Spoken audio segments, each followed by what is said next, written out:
Happy Sunday, everybody. Welcome to the Owl Light Society. We're going to do a campfire type storytelling experience for y'all, and hopefully we're going to have some fun doing it. I'm Delphine. Y'all know me. Over there, my co-host Raz. Everybody knows. Howdy-ho. And joining us tonight, we have James, who's been here once before. Hello. And probably be having him on some more again. They know all about us. James, do you want to give a little intro? What you do? Right now, as it says kind of down here, there we go. And I am a writer, a blogger, and a podcaster. The podcast is the Movies and Beer podcast we do out of Sean O'Casey's pub in Omaha, Nebraska.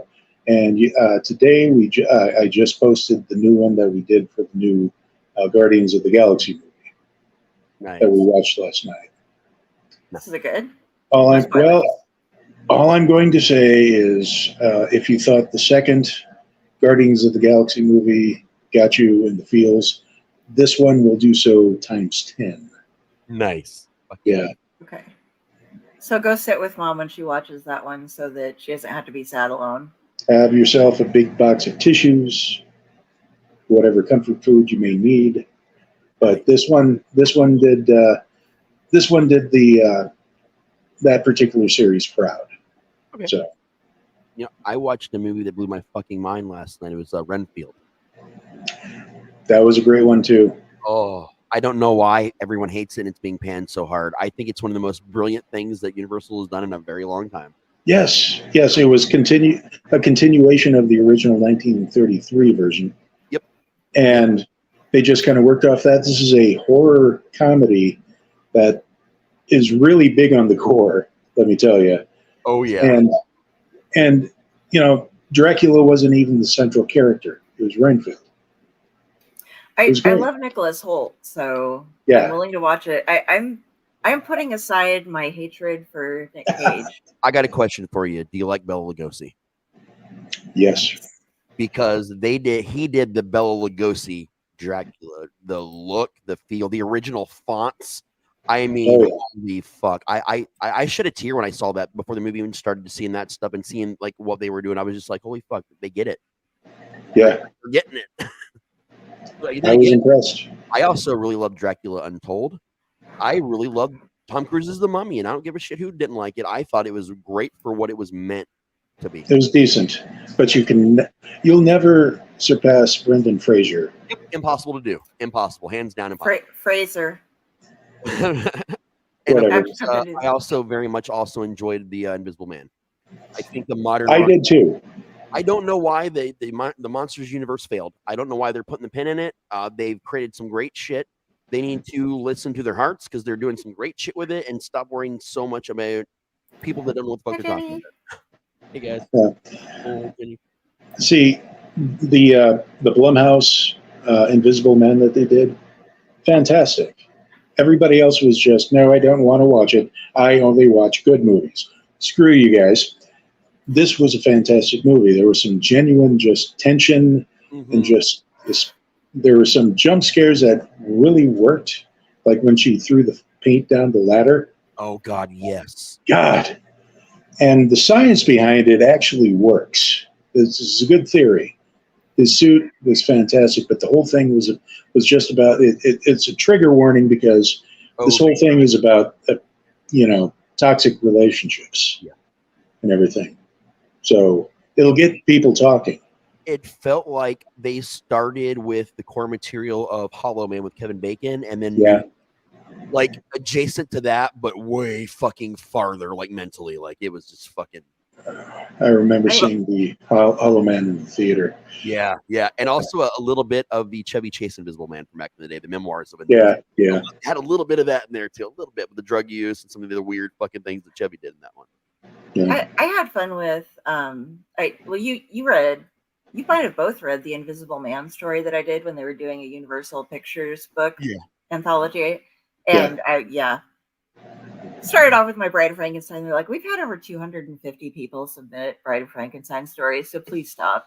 So it's like, okay, I'll switch to the Invisible Man. But that movie had inspired, like, I used it more of the original formula behind it, but then I stole some of the tech ideas from it. Wasn't, I didn't just yank them. I used them to research what there has been studied in with that. But yeah, you're right. The science is amazing with what they did there. It absolutely does work. My monster is definitely Creature. Creature from the Black Lagoon is hands down always been, I don't know why, just my favorite. Part of that is because it was a Thursday night many years ago, 1982, on September 9th. My mother was giving birth to me, and on a black and white TV in the delivery room, that's what she was watching the entire time she was giving birth to me. And it was also the first horror movie she showed me as a child. I didn't find out until I was in my teens that that's what she was watching when I was giving birth. Or when she was giving birth, I didn't know about that story until my teens. So, like, I'd already developed this love for Creature. And then she tells me about it, and I'm like, oh, fuck, I get it now. He was my daddy, the first thing I saw. He gets the least love of all the monsters, and I think that's bullshit. We just haven't had a really good Creature movie in an eternity. What was that Del Toro one that he did? The Sound of Water? Oh, fuck. I know which one you're talking about. As I like to call it, Grinding Nemo. Because, holy crap. Shape of Water. Okay. I've not seen that one. It was beautifully done, and it was. He did admit later it was Creature adjacent. Yes, it was a really good movie. Any movie that starts with a masturbation scene, I guess. I don't know. It's just one of those things. But yeah, it's like, what if you kidnapped the creature from the Black Lagoon and kept him in your bathtub during the 60s? And so that's watch this movie and find out. Oh, yeah. I just want to. So that's the general story of how we got a Jason. I read somewhere that the theory was that Jason Voorhees is like a Deadite. Okay, I know the entire story behind this. Okay. That kind of started. Actually, I'm looking up his name because I want to be like super accurate. I know it, but I want to make sure I have the correct last name because you guys know I'm a fucking stoner and my brain doesn't work sometimes. I talked to this man extensively on a series of podcasts and got him to admit a lot of things on top of this. It was the director of Jason Goes to Hell. Yes. Adam Marcus. Okay. Adam Marcus is an awesome man. He was a big fan of the Freddy vs. Jason vs. Ash comics, where they, of course, first introduced in the comic world that Jason is a Deadite. He loved this so much, he wanted to completely make it the case in the whole franchise against the wishes of some other people. He fully admitted that movie specifically is the beginning of that being a part of the universe too. He showed that in the way the spirit of Jason, much like the evil presence that creates Deadites, flowed from person to person to possess people to become Jason. Yeah. Even though they looked like themselves, they were still Jason. So he used that movie as this big central point. Now, during all this, I also got him to mention that because Jason is a water-based creature or a water-based existence by the lake, that he is also a kaiju. He admitted hundreds of thousands of people that he was a kaiju now because I said it. So he's like, yeah, we're going to go with that. So now he's not only a Deadite, but he's a kaiju. Well, when you use the Necronomicon to raise your dead son. Yep. That tends to happen. I mean, speaking of, I love the new Evil Dead also. Love it. I've been hearing great things about it. I'm still trying to find somebody who will go with me to the theater. Oh, man. I wish I lived closer to you, dude, because I'd be watching every fucking one of these movies. Everything that you go see, I would be right next to you at the theater. Yay! Because that was like right up my alley, but all my friends, as they got older, were just, life's too short to be seeing this crap. And I'm like, stop calling it crap. Fuck that. Right. That's really good. That's what gives my sad little life meaning some days, is going out there and getting out of my life and It's enjoying just, it for like 90 minutes. Like that's it's my best friend who for decades we would like sit and watch like Evil Dead 2, Dead by Dawn, my favorite one, by the way, then Army of Darkness, and then just the geek out. game was the next installment in the actual film franchise. Yeah. The first game was the next movie. Yes. First game. Fistful of Boomstick, I believe it was. Nope. Hail to the King. Hail to the King. Okay. Hail to the King was the only one that's actually 100% canon. Okay. Takes place the moment he gets back from Army of Darkness, and it continues the story. And then they did other shit that's not canon. And then they did the 2013. The Ash versus Evil Dead. Ash versus. Yeah, they did Ash vs. Evil Dead, but while between Hail to the King and Ash vs. Evil Dead, the 2013 one happened. The remake that wasn't the remake because Ash is actually in it at the end. Okay, yeah, that Ash is actually actually kind of sort of at the end. Place in this simultaneous moment. It's the moment where Ash is falling asleep in the cave to be transported back to our world. Something happens, and you find out in Hail to the King that his car somehow gets fixed and transported back with him, which is also one of the alternate endings from Army of Darkness because he puts his car back together in the alternate ending. So his car is back before he does, which is why his car is in the driveway the entire fucking time at that cabin in 2013. And at the very end, if you look how he's there with like the darkness behind him, that's him coming out of the portal. That's what it's supposed to be. Wow. Okay. And the new one also happens simultaneously. While 2013 is technically going on, this is also happening in another and same world. It's happening in another part of the country. And Ash has an appearance in this one too. Okay. So, only don't tell me. It's already out there. I'm surprised you don't know because it's front news. You would be surprised at how well I can keep things away from my brain. Me usually too, but the so thing don't is, do it. They already told you you're not going to see him. That's not a lie. You don't see him. Well, yeah. Yeah, you're not going to see him. But just listen. Here's a question. Here's a question for you.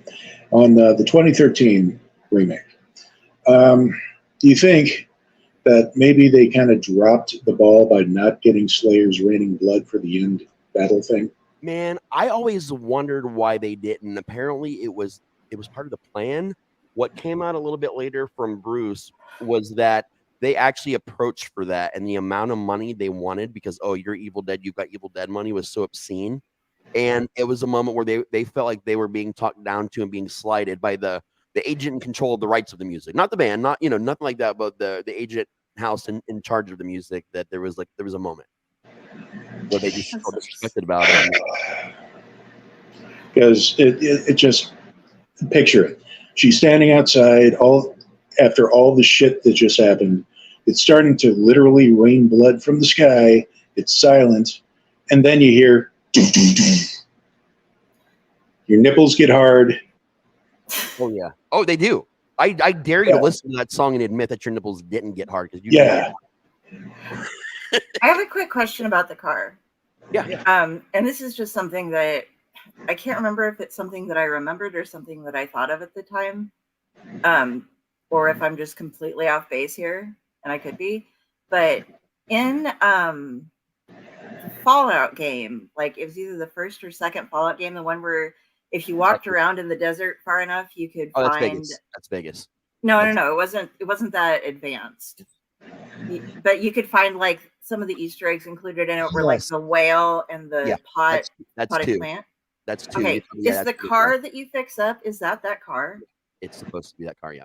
Okay, awesome. I wasn't wrong. For anyone listening, if you don't know what we're talking about, the car Ash drives in 1-2 Army of Darkness. You see it in Ash vs. Evil Dead and and you see it in the 2013 Evil Dead. You will also see it in a fuck ton of other movies. Spider-Man. Yep. If Sam Raimi and Bruce Campbell are doing a project together, you'll see it because it's Sam's car. This car is destroyed and rebuilt. There's a million pranks that have happened with this car. I do believe it was in the new Doctor Strange movie. Yes, it was. So it was a bit moment. You had to look for it, but it was there. It was 100% there. Yeah. It has as much screen time as Ted Raimi. So. It does. The fun fact is it has more screen time than Ted Raimi. It's the only thing. Yeah, it's hilarious. I am going to say, but anybody who's watching this and they haven't seen any of the Evil Dead movies, 1, 2, and 3, be sure you get the DVDs with the commentary with both Sam Raimi and Bruce Campbell. They're fucking hilarious. They are epic as fuck and worth your time. They're worth your time. Do people still use DVDs? Is that a thing? I mean, I lost my entire collection of every movie I own, so it's all digital for me now, unfortunately. But yeah, I mean, if I still have them, I'd still have them. That's something I had to ask they're another still collectible. podcast. More people are leaning towards Blu-ray and like that kind of stuff now for re-releases, but unfortunately, a lot of us are also still relying on VHS tapes because there's a fuck ton of horror history that still probably will never be translated. Oh yeah, I lost all that too, and that it's the VHSs and some of the early DVDs that hurt me the most. Like Mhm. the printed Todd Browning's Freaks, I had the original on VHS and the second Wow. on DVD, all gone. That's a great movie. But with Just another Army of anniversary, Darkness- guys. Go ahead. I tried to get this past year on my birthday. I always watch Exorcist 3 because I've seen it 37 times, and they have on they have on Amazon Prime. You can rent the movie or you can watch it for free, but they have like the rent or buy Blu-ray director's cut. But if you rent it, stream it, it's actually not. It is the original movie, which I watched back to back because, god damn it, I paid for it this time. So I'm going to watch the whole thing. And then I gave it a no-star review and was like, I can't love this movie enough, but do not rent this. Yeah. Go to the live or the free stream. Only get this if you're going to buy it because it's not the same thing. And that made me sad. To give you your build-up, it's the last thing I'm going to say about it. How many books were in Army of Darkness? How many copies of the Necronomicon do they feature? 3. How many have we seen? So far, 3. 2. 2? Any one that Bruce Campbell has ever physically touched has all been the same book. You saw all 3 in Army of Darkness. Yeah, you saw all 3 of them, but I mean actually used and functional. There's the one that Ash has always had, and there was the one in the 2013. 2013 was the second book. The new one, the translation. The new one, the newest movie is finally we get to see the third book in action. That's why it's different. Fascinating. Yeah. He did touch the one that tried to suck him in. He did touch it. And that turned out to be the one that Mia had in 2013. I see. Okay, well, we've been doing. I can't even find my scroll lighter with me tonight somewhere already. Oh wait, no, I didn't. I got my scroll lighter. I have the head of. Hello Kitty. It's a Hello, USB. Kitty. It's a USB thing, but yeah. I've been reading a lot of Ultimate Universe comics, and there's a lot of Spider-Man involved. And when I was reading the bits about when he's involved with Kitty Pryde from the X-Men, there's a lot of "Hello, Kitty," and like the first time he's just like, "Did I just say that?" And then from that point on, they don't make a reference to it all, but it's like everybody's just "Hello, Kitty, hello, Kitty, hello, Kitty." This is a slightly unpopular Marvel opinion, but I dare anyone to refute this or to have evidence to refute it. There's only one character you can remove from the Marvel universe to have it topple entirely and not even function as a universe, and that's Spider-Man. He's the only character that's been in damn near every supergroup out there or teamed up with him at some point in time. He's the linchpin that holds all of Marvel together through the ages. That makes sense if you've read the Ultimate Universe. Especially the Ultimate Universe. Yeah, especially the Ultimate Universe. I've just hit to where I need to move over to Miles Morales. So I read over the first I haven't half read of anything it. Miles. I only know Miles from the video games. I've not gotten to read any Miles stuff yet. Or I've not seen Into the Spider-Verse. See, my jam has always been Spider-Man 2099. Oh, I love 2099. That was Miguel O'Hara. I remember the day that comic dropped. Oh my god! And I love that the newest Spider-Man games have the 2099 costume still in all of them. The new animated movie is going to have that is not the protagonist, but the antagonist. The new Spider-Verse movie. Yeah. I need to see the first one yet. I still have not had the chance to sit. Now, I Is have that the animated one? Yeah. Yeah. Yeah, I saw that. It was pretty good. Oh no, I got one of my mini Venom shirts on today, but like the Spider-Man universe is my favorite Marvel. It's my Spider-Man's my number one, and then it's the Tick, and then it's Swamp Thing. That's like my descent. Actually, no, it's actually the Tick, then Spider-Man, and then Swamp Thing. I have kind of a band shirt thing going.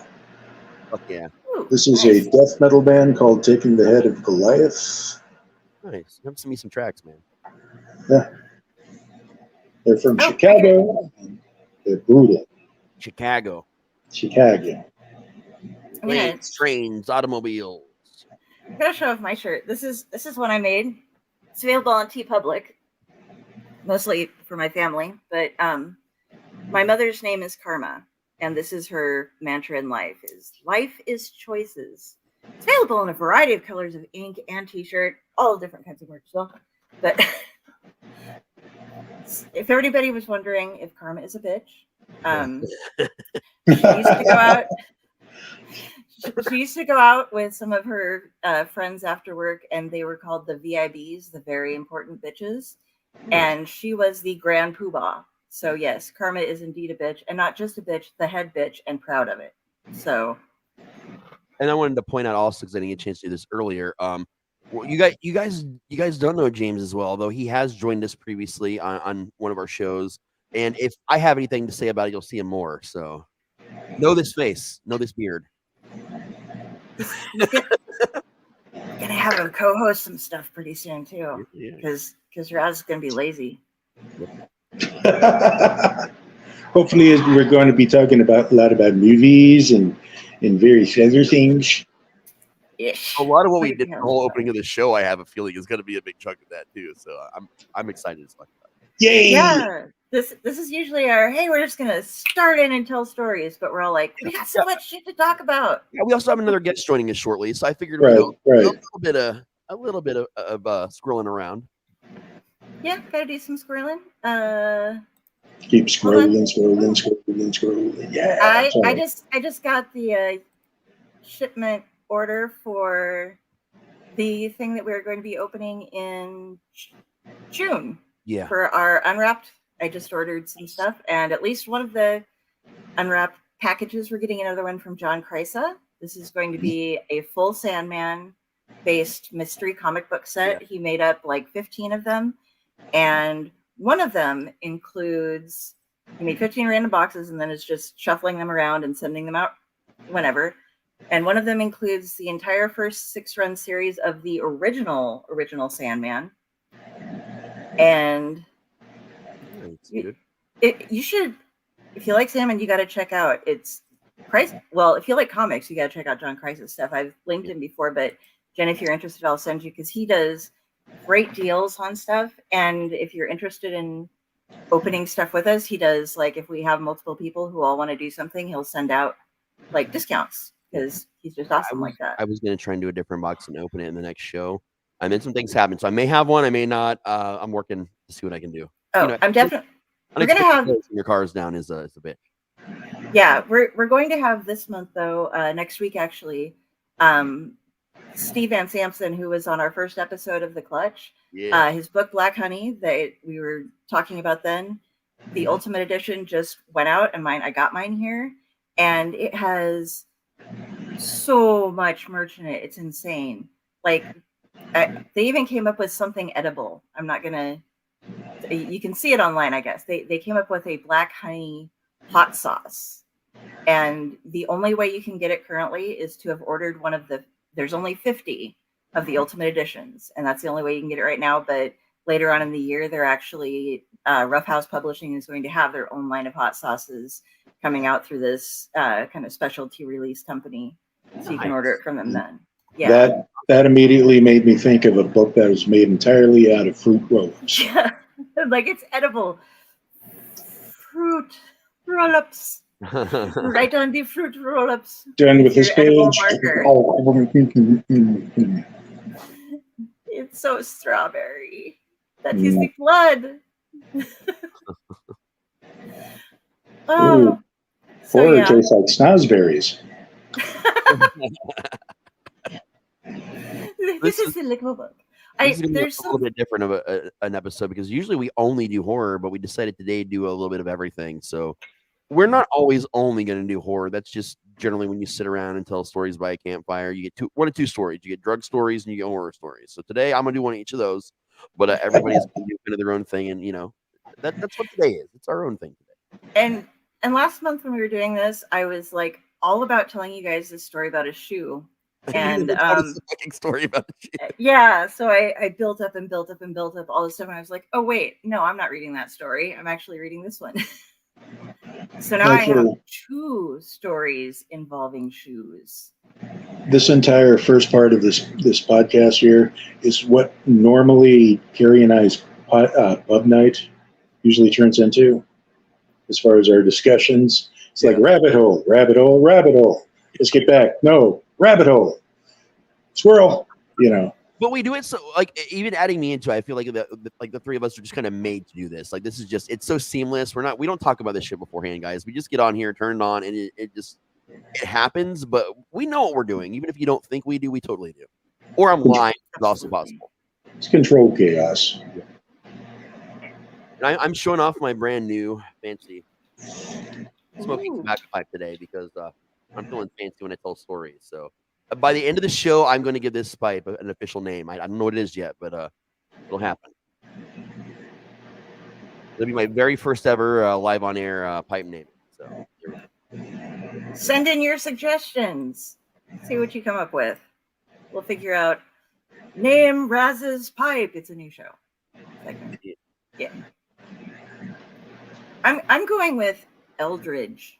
I like that one. And Michelle kept trying to call it Gandalf. And I'm like, don't name my. This is my pipe. You don't name my pipe. Well, that's just from we were doing Jonestown. I wouldn't be lighting this properly with a match, you guys, and I feel like an asshole lighting with a lighter at all. I just don't have any matches.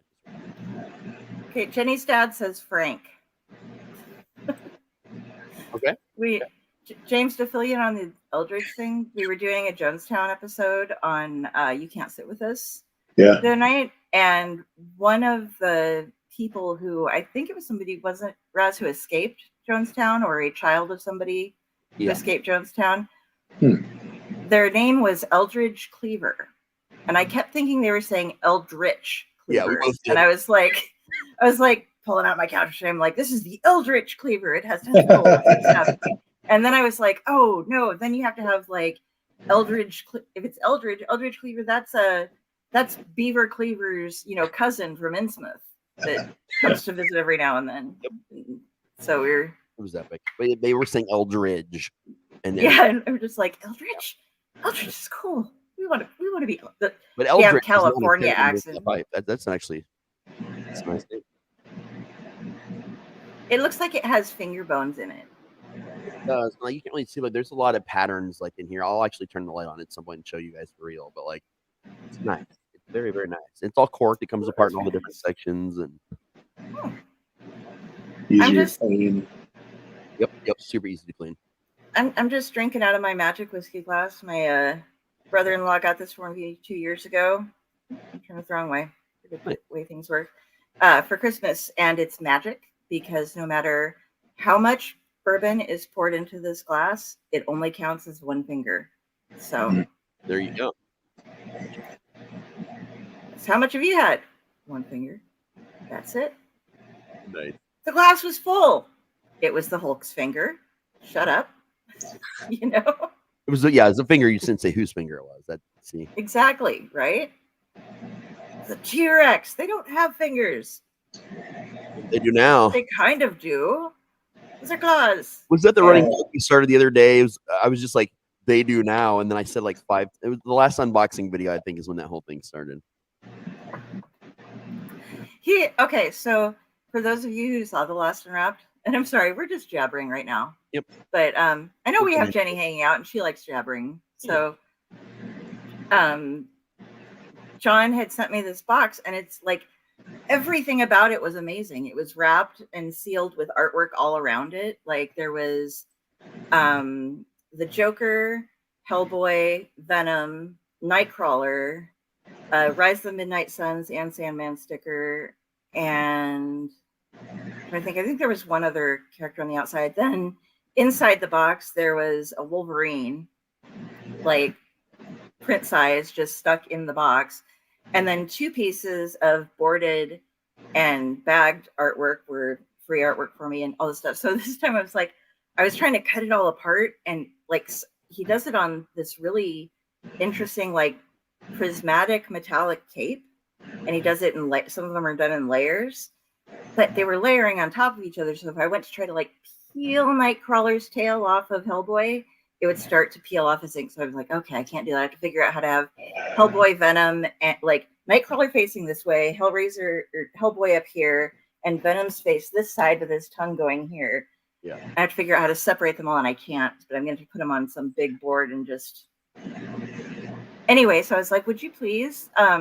I don't want to be that girl, but if you send me stuff, because I like to collect all of the art that you're sending me, could you package it with just like not overlapping pieces of art? So he was talking to me about his box my stuff today, and he's like, do you have any idea how hard it is to not overlap the art when I'm just... Because he wraps it super tight in like this blue stuff, so, like saran wrap almost kind of stuff. And he's just like, oh my God, you're a pain in the ass. But Okay. he loves me. So what I'm going to do right now is I'm going to, you guys keep talking, do whatever you want. I need to go grab an extension cord so I can hook this thing up to the power so it doesn't just shut off on me. No problem. I do apologize, but... No, you're good. You're good. We approve of you staying with us. That's good. We all like right. that. I'll be right back. Okay. Right. Yeah, so that comic's on the way. Comics box.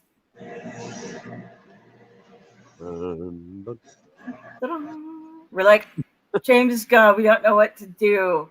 We lost our ability to speak. Words are hard. Words are very hard. I was having that problem when I first logged on.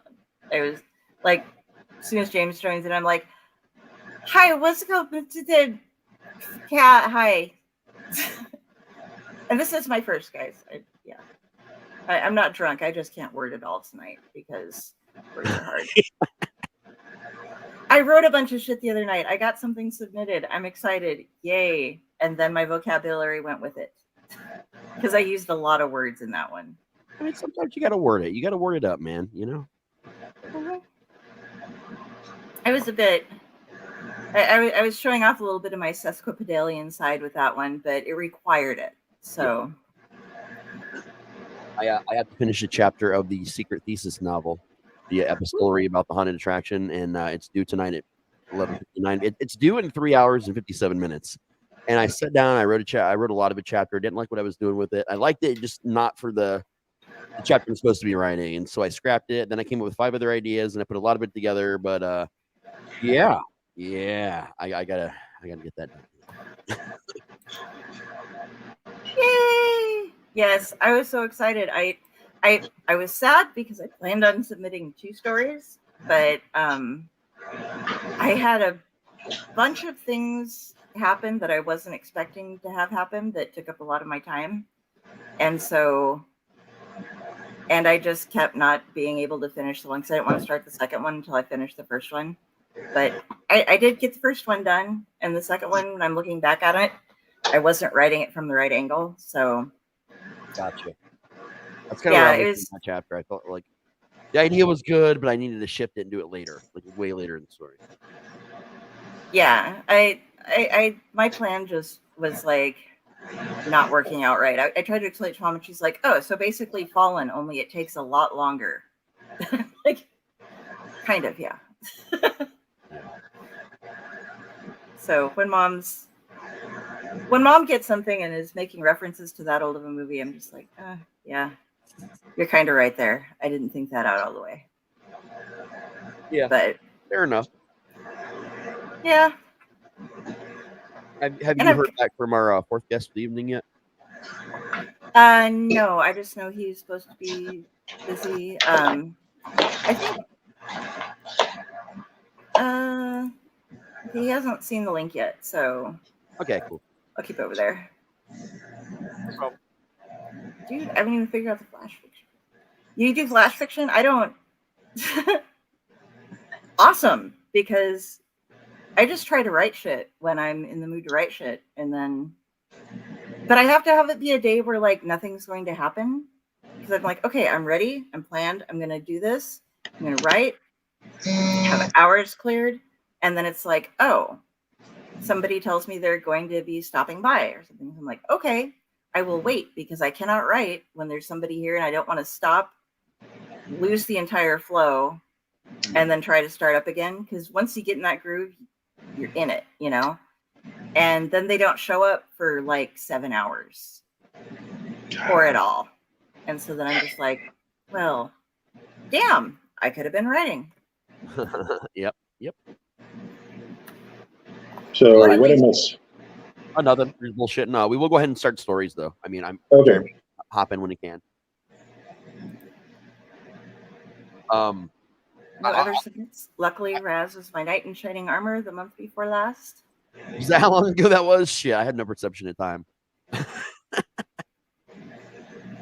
I know I revisited the Jim's Cabin series and wrote another short in that universe, and that whole character is really important to my whole Riverside universe, but people have only seen him in short fiction so far. But eventually, there's more. Oh, I'm so excited for that to come out. That's going to be so much fun. Weird, stupid shit sometimes. I really do some stupid shit sometimes. You're going to hear 2 stories tonight from me about shoes. Well, one is mostly about shoes. The other one features a shoe. But the weird thing is that I didn't plan that. I had been talking about how I was going to do the shoe story. And then when I was like, well, it's really short, I should come up with something else. I was just like, oh, that one has shoes in it too. I can use that. It'll work. It's like a theme. The girl who doesn't buy shoes ever, talking about shoes. Oh yeah. Okay. So, sorry. I tried, by the way, everybody, for May the 4th be with you to do the Leia buns. I didn't have the bobby pins that I thought I did, so they didn't last very long. But then I had to go on a podcast, and you can't wear headphones and Leia buns at the same time. No, but they do make Leia bun headphones. I don't want any more hair. I have plenty of I don't need to add fake hair to my real hair. Oh my Oddly enough, so do I I. tried putting them up here, and it looked really odd. You do have a nice thick head of hair. And a giant bushy beard. Thank you. You maintain it quite well. Well, that's weird. The weird thing is, I just shampoo it in the shower, and it just looks like this. I don't think a lot of men, at least around here, think about shampooing their beard. They're just like, Oh my god, I always do what it's I have not to real do. hair. I see so many nasty beards. I was just told by my Aunt Joyce earlier today that I need to keep it because she has plans for me for Christmas. Don't really know what. Probably Santa. Here's We're open as gonna- Christmas. Yeah, there you go. We'll They are send you Catholic. some red contacts with slit pupils, so you can like ho Nice. ho ho. Sit on my lap. Tell me what you want, kid. There's a very important thing people that don't have beards need to understand, and why, if you're trying to grow a beard, you need to shampoo that shit.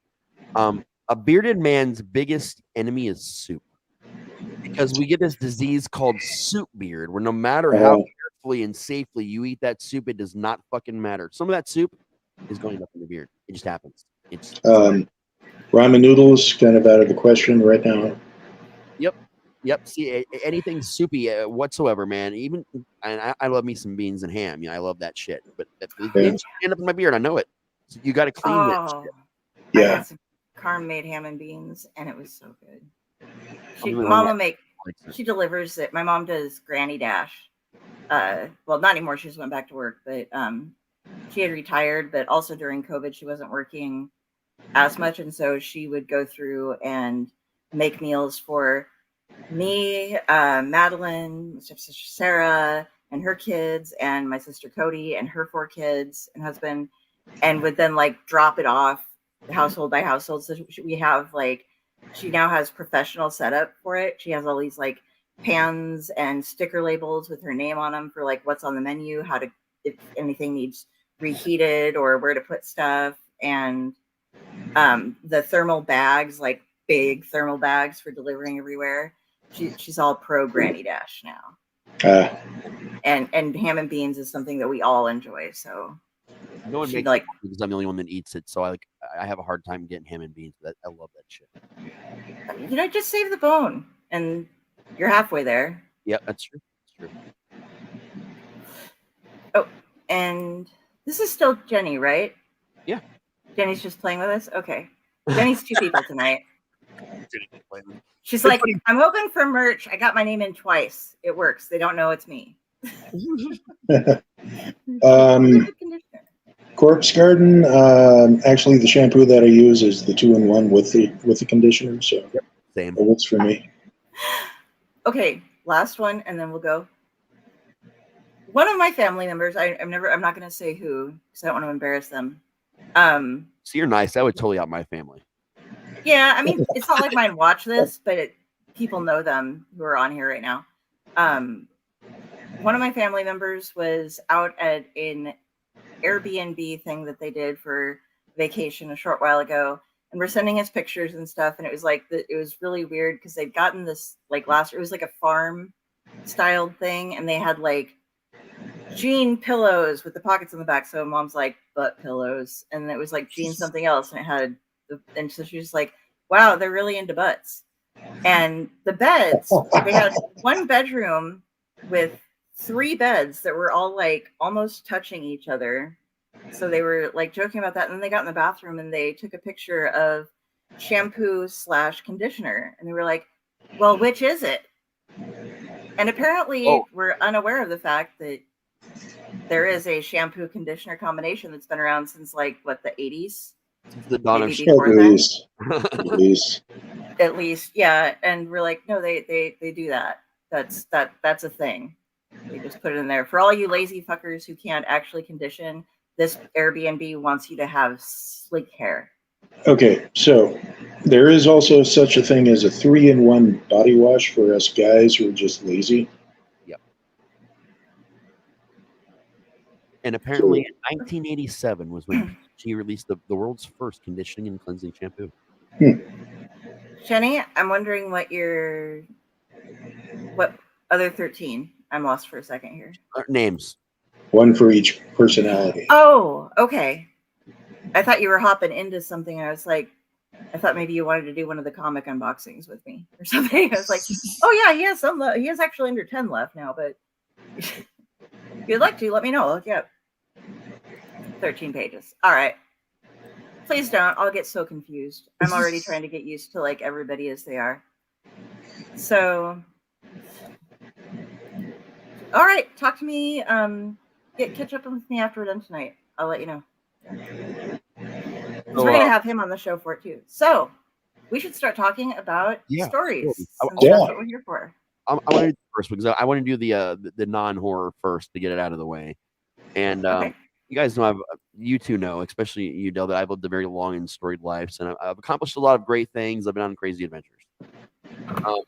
This is my probably craziest, one of the 2 craziest adventures I've ever been on that isn't paranormal or horror related of any kind. Now, I ran with all kinds of different people growing up, like well before my band days, wrestling days, and all that. And a lot of the people that I ran with, surprise, surprise, we smoked a lot of weed, we did a lot of hallucinogens. There was this one guy that my current group of friends at this particular instance hung out with. We called him Whiny Mike. We had more than one Mike in our group. We had Lucky, who's still my best friend to this day. I love him. And we had Whiny Mike. Now, Whiny Mike was rich. His parents, I'm talking millionaires. Like, they were rich as fuck. But Whiny Mike never had his own money for weed. He never had food. He never chipped in. And it was kind of a long-running joke about how useless he was as a human being. But he was a cool guy, whatever. Every group's got a Whiny Mike. Whether they're rich or not, everybody's got a Whiny Mike. One day, Whiny Mike looks at me. I'm stoned as fuck. He's stoned as fuck. I had just done 3 hits of acid, just like 5 minutes ago, and he comes up and he says, hey, Raz, I want to take you out to get donuts. And I double taked. I was like, what? Who the fuck are you and where's Whiny Mike? Because you've never once treated me to anything. He's like, yeah, I know. I feel really bad about it, man. Let's go down to Jolly Pirate Donuts. If y'all don't know, back then, there used to be a chain called Jolly Pirate Donuts, and they were all over the goddamn place. They were great back in the day. So we decide we're going to walk to this Jolly Pirate Donut place. And this place is probably like a half an hour walk. No big deal. We're stoned. I'm tripping. Fuck, donuts sound great. So there we are on our journey through Huber Heights, Ohio. We make it there. We're out front. And Mike says, you know what? Fuck donuts. We need to get something nicer. You deserve better than donuts. And I'm like, Mike, I want fucking donuts, dude. I just walked a half an hour for donuts. Go in there and get me at least one glazed fucking donut, and then we can do whatever you want. So he goes in, gets the glazed donut, comes out. He's like, all right, here's your donut. Now we're going on a journey. My friend My friend owns that car over there, and I barely even glanced at this car. I didn't even see what kind of fucking car it was. I just noticed that there was a car there. He's like, yeah, he keeps the keys up there. He was inside. He told me I could borrow it. We're gonna go down to the 7-Eleven because the 7-Eleven has the giant ass muffins in the morning. They've got Slurpees. Just it's nicer than donuts. I'm like, okay, cool. Okay, you got me my donut, and I don't have to walk anymore. I'm sold. He opens the car door. I get in. That's it. Couldn't tell you a goddamn thing about this car. I get in and I just lay across the back seat. It's kind of comfortable. It's nice. He gets in. Oh, we start driving. About 5 minutes in the trip, I'm like, Mike, who did you borrow this car from? He's like, oh, he just mumbled some name. I was like, cool. A couple minutes later, I was like, but why is there a cage? Why is there clearly a cage separating me and you? He's like, oh, you didn't notice that when you got in? I was like, kind of, but not really until now. He's like, oh, yeah, my buddy's a cop. And I'm like, oh, that's cool. Like, this is his like private car. And he's like, oh, yeah, this is his car. I'm like, okay, cool. I didn't see the outside of this goddamn thing. And then we drive another 10, 15 minutes. I'm hearing sirens behind us. I lean up and look out the back window. I was like, dude, I think these cops are following you. I think there's cops following you. He's like, really?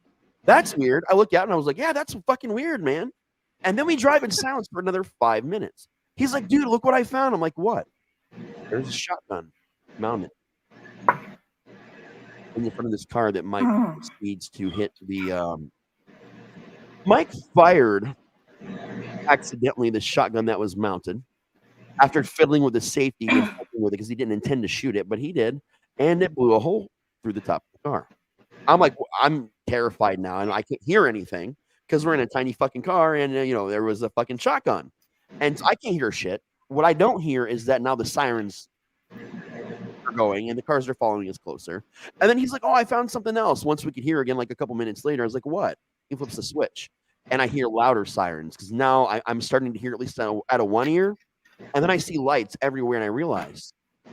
That is when I realized we're in a cop car. Not the shotgun, not the cage, none of it. It was the moment that he flipped on the sirens. So now I know that we're in a cop car. Now, this is going on for a while. This chase, if you were to look this back up, and if anyone's interested, you can privately message me after. There is video of this police chase online in 97. This made the news. It was a chase that lasted for 5 counties. And if you've never been to Ohio, some of the counties are butted up kind of close. So if I say I went to 3 different counties today, I can do that in under an hour. But we did 5, and that was an over 2-hour journey of Mike refusing to admit that the cops were following us directly, so he didn't need to pull over. Me assuring him that they're definitely following us. The weird saving grace is, we were following some that's on the radio because I eventually got him to turn on the radio to tune in the local AM station news. And that's how I got him to believe me, finally, that he'd stolen this cop car. And in fact, they lied to me about it and that we were in a stolen cop car and they were chasing us this whole time. He finally admits it. He finally believes that what's happening. And by then, again, we're almost at that 2-hour mark. My biggest saving grace is that I only leaned up out of the seat once in the very beginning. According to the radio report and what our friends were watching on the news, there was only one person in this cop car. Only one person. And I'm like, math, man, there's 2. He's like, oh, they probably just don't know I'm here. And I said, Mike, you're fucking driving it, buddy. Like, they know that you're fucking, they think it's just you, dude. He's like, no, they think it's you. I'm like, I'm in the back fucking seat who's moving the vehicle. So this was a serious argument, like an angry argument I had trying to like lean up and like slam into the cage. I'm trying to get him to pull over. I'm tripping my balls off. Meanwhile, he's cutting through neighborhoods. He's going off road, popping up on the highway, coming off. We were not in danger at any time of hitting another car, thank God. At least moving vehicles. He did clip a number of parked cars. He knocked down signs. All said and done, they estimated that he did a little over $112,000 worth of property damage. Different cars, public shit, driving through fences. At one point in time, the back right door became so damaged that I could actually open it. Because, obviously, if you've never been in the back of a cop car, you can't open it from the inside. It got so damaged, the car started to fling open, and I realized it. And I thought to myself, Mike's never going to stop this car. Today was the day that he did too many drugs and lost his shit. So I'm either going to die or I'm going to get arrested.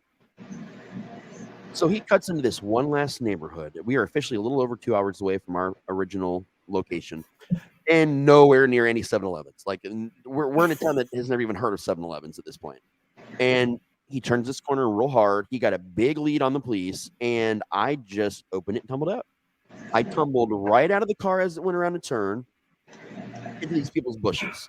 And this is when the story splits in two, because I got to tell you my experience and Mike's experience.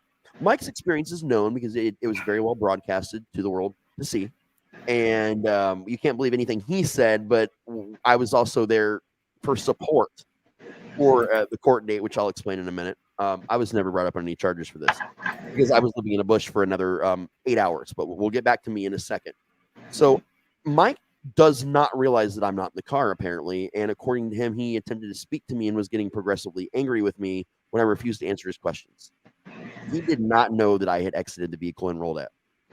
So he ends up driving for about another 15, 20 minutes and says, fuck it. He's pissed at me. He drives into a glass building. It is a big office building. There's people in it. He drives to the front of the glass and he parks the car and gets out. Cops are already on his ass, so they've already surrounded the building. You know, county is ahead. Like, literally, cops are joining this chase every time he goes through a different area. They're ready. They spot him. So this is all known. So the cops are completely surrounding the place under 10 minutes. Like, it's just, they're now treating it like a hostage situation because there's a shotgun in the car, even though it's not in his hand. He fired it once. They know it's there. He knows it's there. So they're treating the whole thing like a hostage negotiation now. They call. He's asked for his demands. Mike, in his infinite wisdom, decides that what he wants is a big muffin and a Slurpee from 7-Eleven. Now, don't know how much anyone here knows or anyone listening knows about hostage negotiation. If you ask for something exceedingly simple and it's promised to you, usually, if they deem it something that will like heavily de-escalate, they'll do it, et cetera, et cetera. There's a lot of things on whether they wouldn't or not, but they did it. They got him the muffin and they got him the Slurpee. And I don't know what he said to any of the people inside because he doesn't remember. And there was obviously like no microphones and coverage didn't cover the inside. But he told me he got bored. But it still took another 5 minutes after he wrecked the car through the glass to still realize that I was not in the back of the car.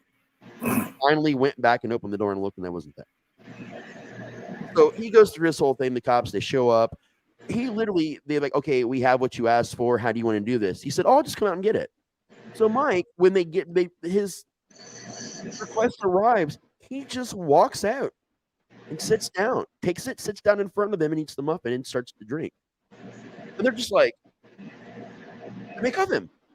And he starts whining, because that's what Whiny Mike did, that he was promised what he was promised. So they actually unhooked one of his hands, kept the other one with his belt loop, and let him finish his drink and his muffin on the way to where they took him. This motherfucker, when he did go to court, and again, I was there for only moral support, he got off of community service because his parents were exceedingly rich. They had to pay, triple the amount of damage that was actually done, settle with a lot of people individually outside of court for their cars and things like that. But yeah, that was it, community service. And he did his community service with the that I worked for my very first haunt with, because we did a lot of community stuff. So he actually joined us and haunted and did some of our extra events to work off his community service. Now, then there's me, 8 hours alone. I took 3 hits of acid. I was fucking, my God, the sky was melting. I was so fucking out of my brain. And this was the moment that I found my hatred for lawn gnomes. If you've never done a too large amount of acid for the time in a very situation, let me explain to you that everything suddenly seems a million more times more terrifying and intimidating than it ever should be. When you are stuck, you're terrified in someone's hedges in some random neighborhood, you don't even know where you are, and you look out of the hedges and you see 5 gnomes staring back at you from their yard. I'm not going to say it's a lot bit terrifying. I pissed myself. I looked out of that bush, saw 5 fucking gnomes staring at me, and I know they were moving, and I know they were whispering about me. I pissed myself. I was terrified.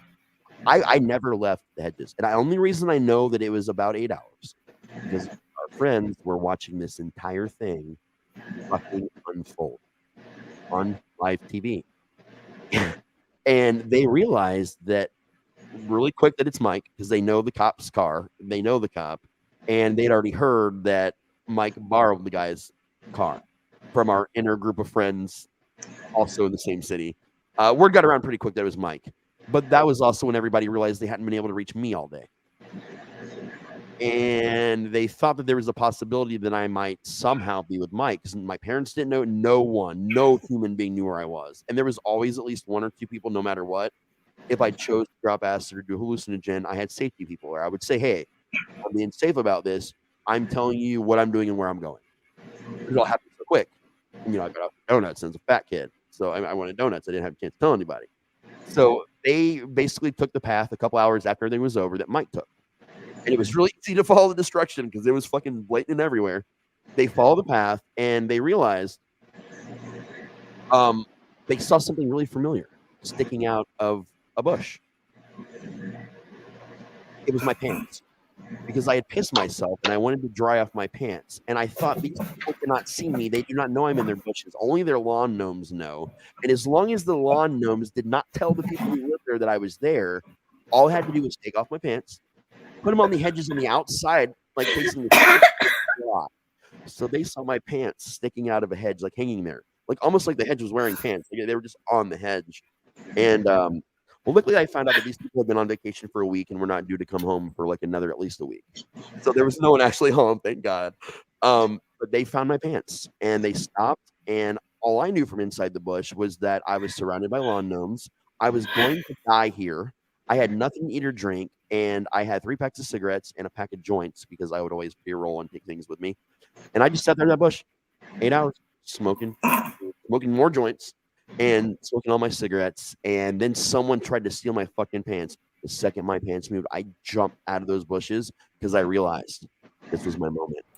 This was my one moment to stop the terror of the lawn gnomes and fucking stand up for myself once and for all. And one of us was going to die, and it was me or the gnomes. And goddamn it, if I was going to die, it was not going to be without my pants. So I jumped out of those fucking bushes, swung, ended up popping one of my best friends right in the face so hard I knocked 2 of his teeth out. Jesus. And then I saw it was him. He had my pants in my hands. He got real quiet. I got quiet, and I put my pants back on, and I got in the car.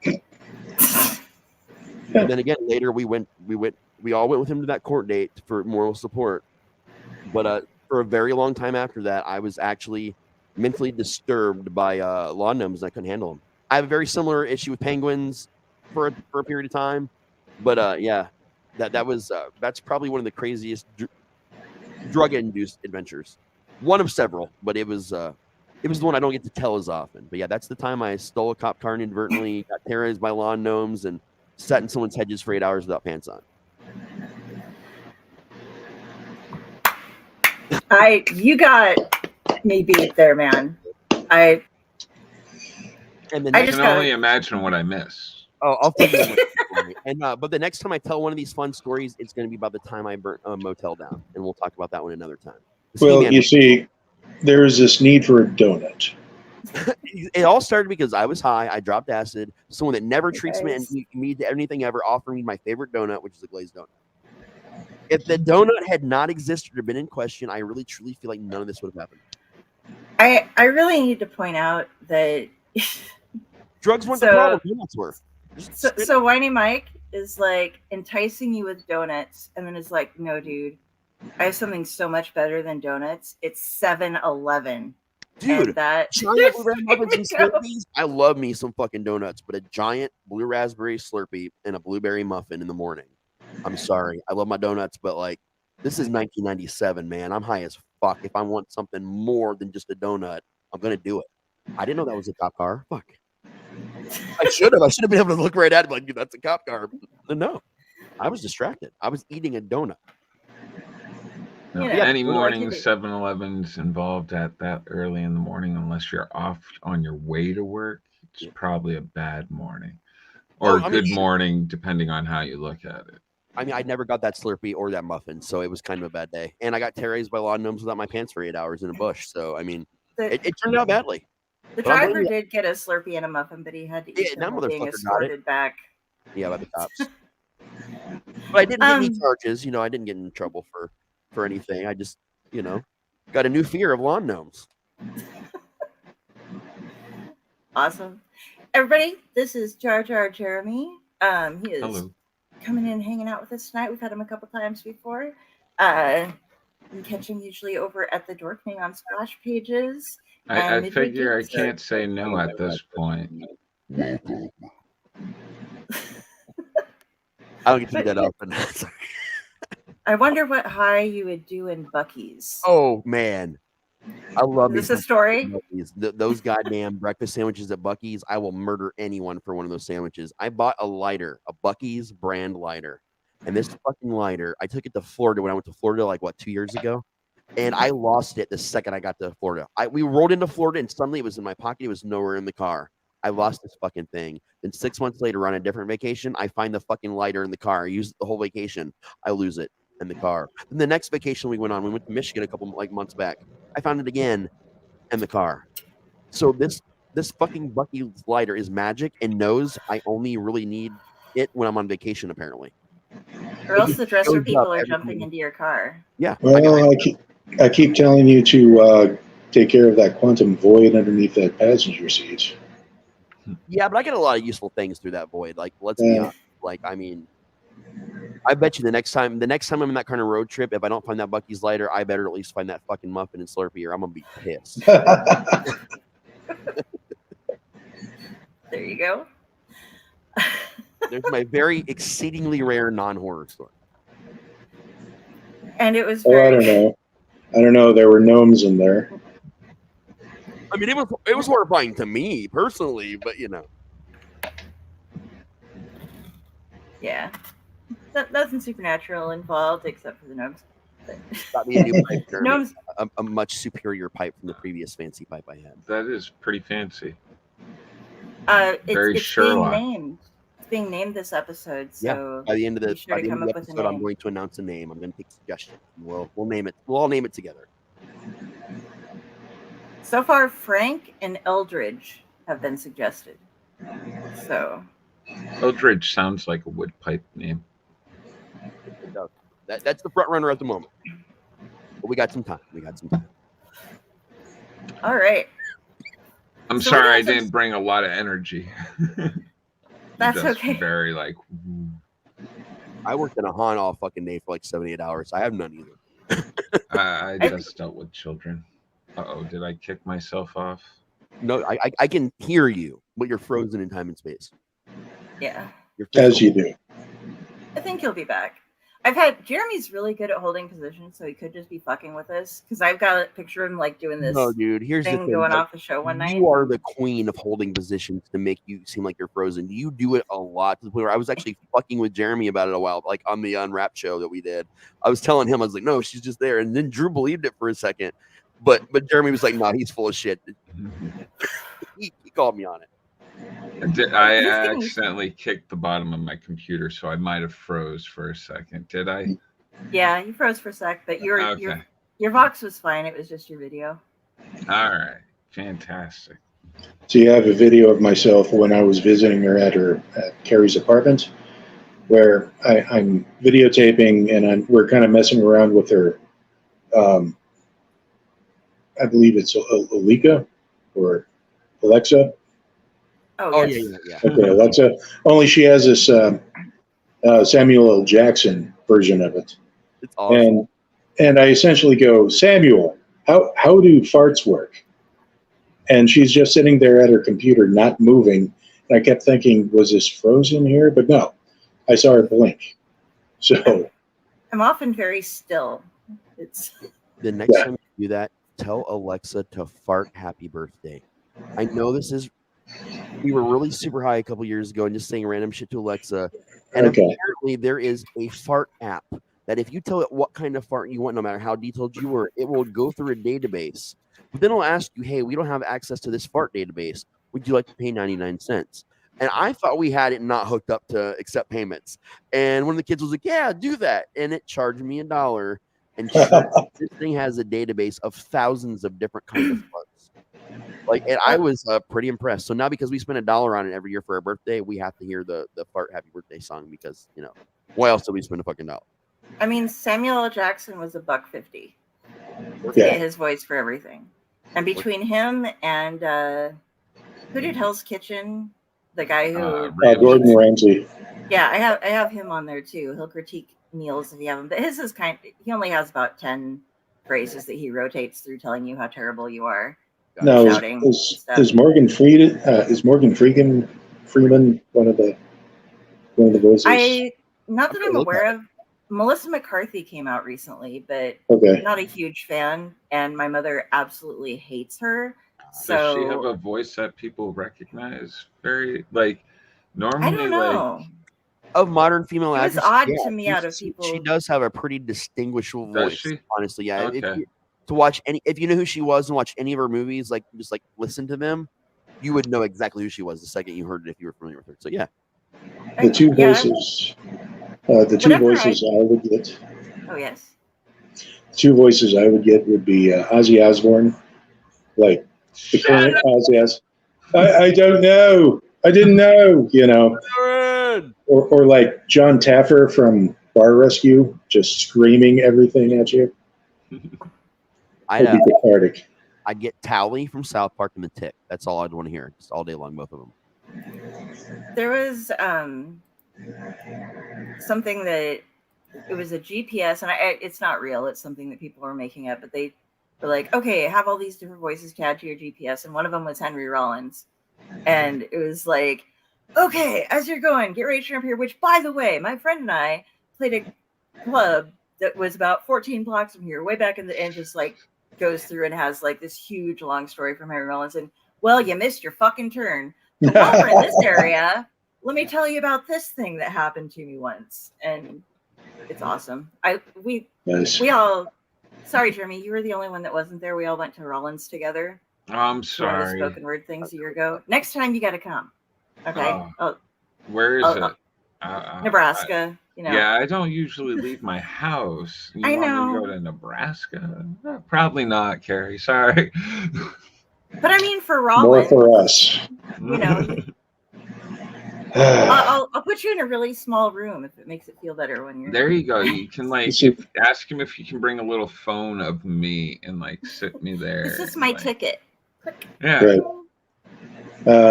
I saw it's going to nobody else.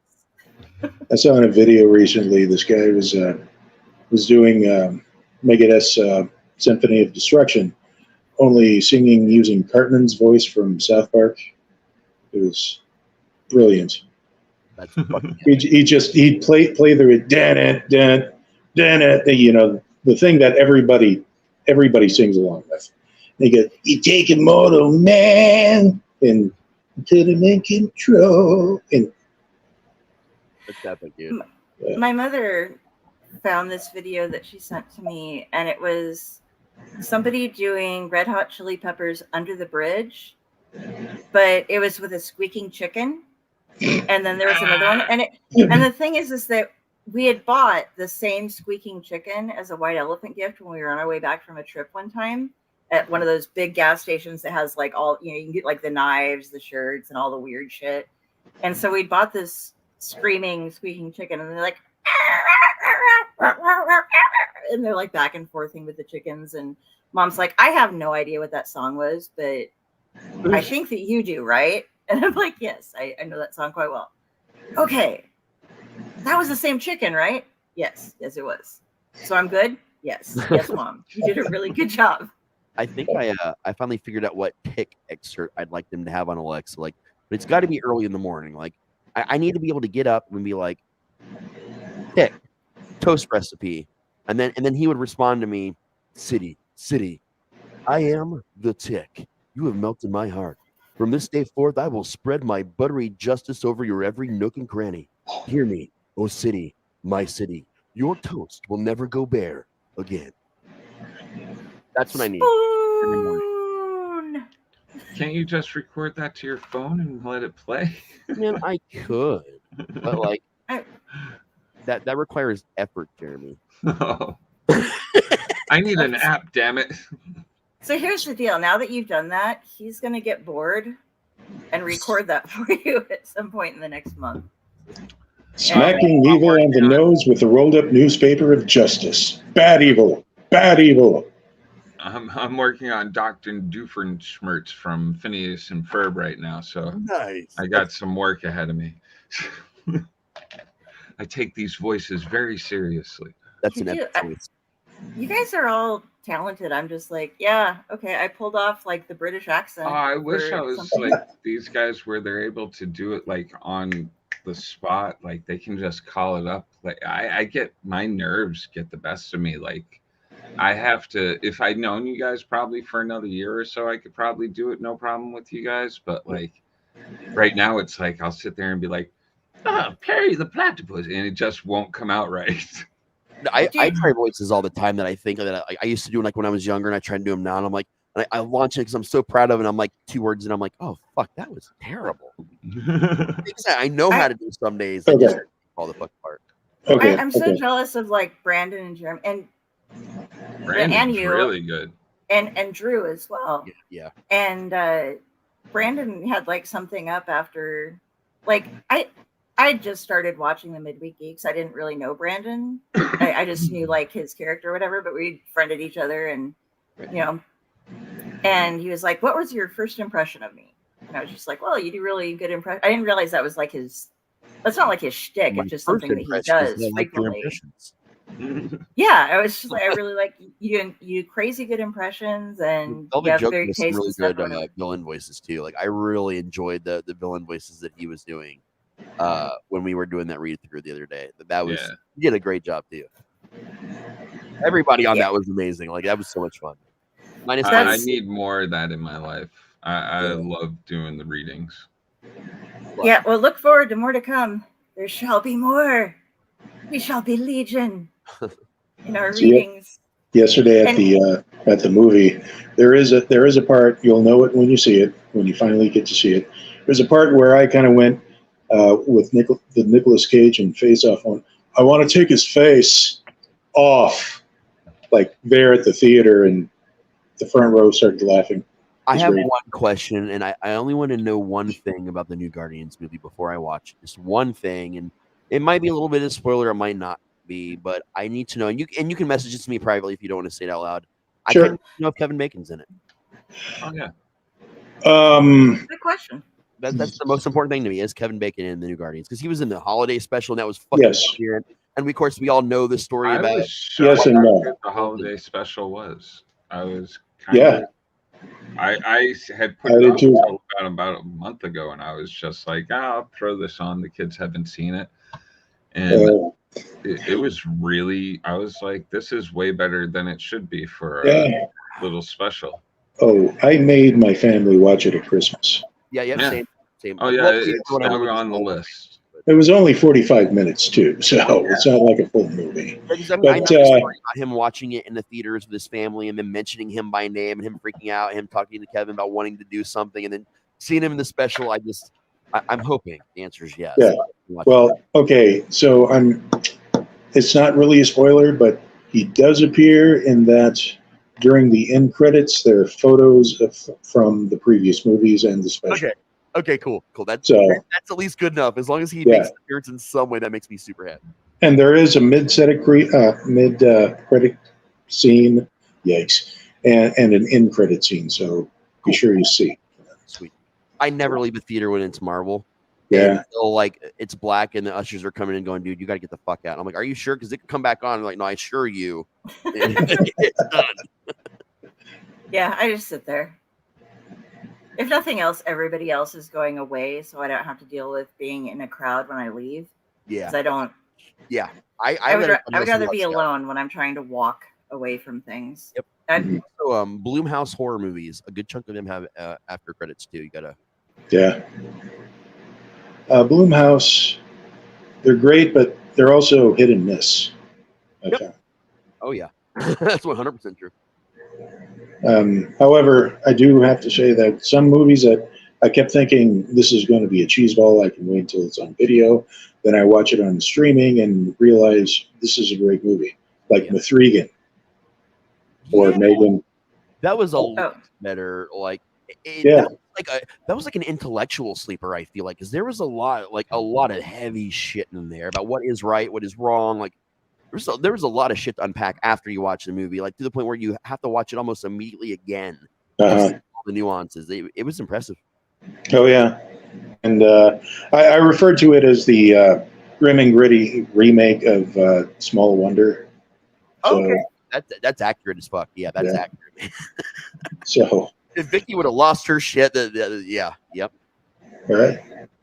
Who's next? I remember the episode of that when the like grandfather died and he hadn't cared for her. Like he was just like, oh, she's a robot, and then she like fucking shocks him back to life. Yep, that was a weird That was episode. weird. Like, that one like felt like it was almost in a bizarro world. It's like, okay, so she's electric. Boogie woogie woogie electric. Yeah. I had to, I can't finish it, but I had to start it. I get the electric slide and the I don't even know how to do it a lot. I don't know how they. I know the instructions are in the song, but I still don't understand it. No, I can do the Necronomicon, I can do the Time Warp, but I mean the electric slide, I can't do it. I can mash potato. I can do the twist. Can you? So tell me, baby, you like it like this? Oh no! Tell me.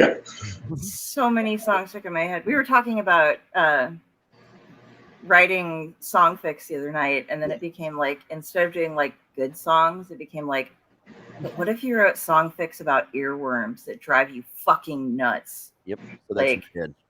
It's like writing a song about bird is the word and stuff. I am doing one with there's that band The Flies that did that super famous song Got You Where I Want You. I am writing this really fucked up, like progressive, like serial killer short story piece. It's turning out really. I'm really happy with it so far, but it makes that song even more fucked up than it already was. Now, that was one of the podcast brainstorms that Carrie and I were coming up with, where we just talk about song lyrics. It all came because the song "Raspberry Beret" started playing by Prince. Yeah, I know that song. Well. And we just brought up the lyrics and started going through them, and like, wow, this is kind of doesn't make sense. Yeah. But yet it does. I'm still pissed off about two songs from, I think it was the 80s. One is "Let's Hear It for the Boy." Just singular. Yep. Yeah, because okay, he don't talk sweet. He ain't got much to say. He's not too rich. He's watching every dime. He doesn't know how to dress. He doesn't know how to. All he can do is fuck. Is basically what the song is saying. Because like every time he pulls me near, I just want to cheer. Let's hear it for the boy. But he has no social skills. Can't treat her to anything. Can't do anything at all. He just really high on the spectrum. All right.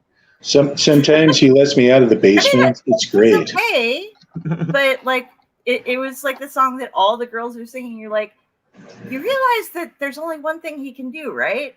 None of you are catching that? Okay, go for it.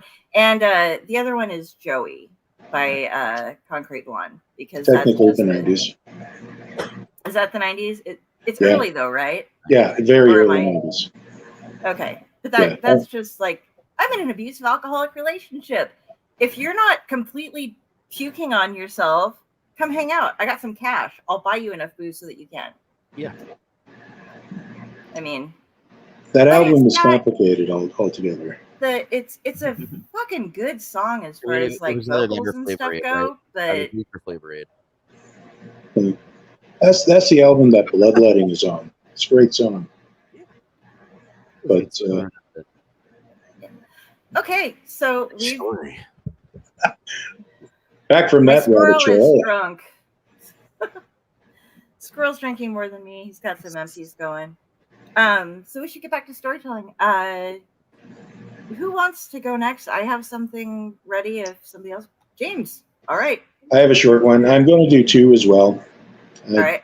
Instead of one or the other, I decided to do both, but one of them is just one I'm going to do is about 2 pages long, and I read it to Carrie at one of our pub nights and everything. A couple of things I want to bring up here, but first, this one, it's entitled Wilbur the Fly, based on a true story. This was written actually back in 2003. And that was the time where I was spending a lot of time at an all-night kind of diner kind of place called the Coffee Pot Cafe. And I would bring my mom to her overnight shift at the hospital. and I would sit up and wait at the cafe and drink coffee and write in my journal and read and everything until she was off her shift. And I have this thing about writing where I write down what I see and what I perceive around me. My hand's huge. Wow. But I would try to make it interesting. Like, I don't know if you've ever been to Fremont, Nebraska, but there's a lot of, at that hour, there's a lot of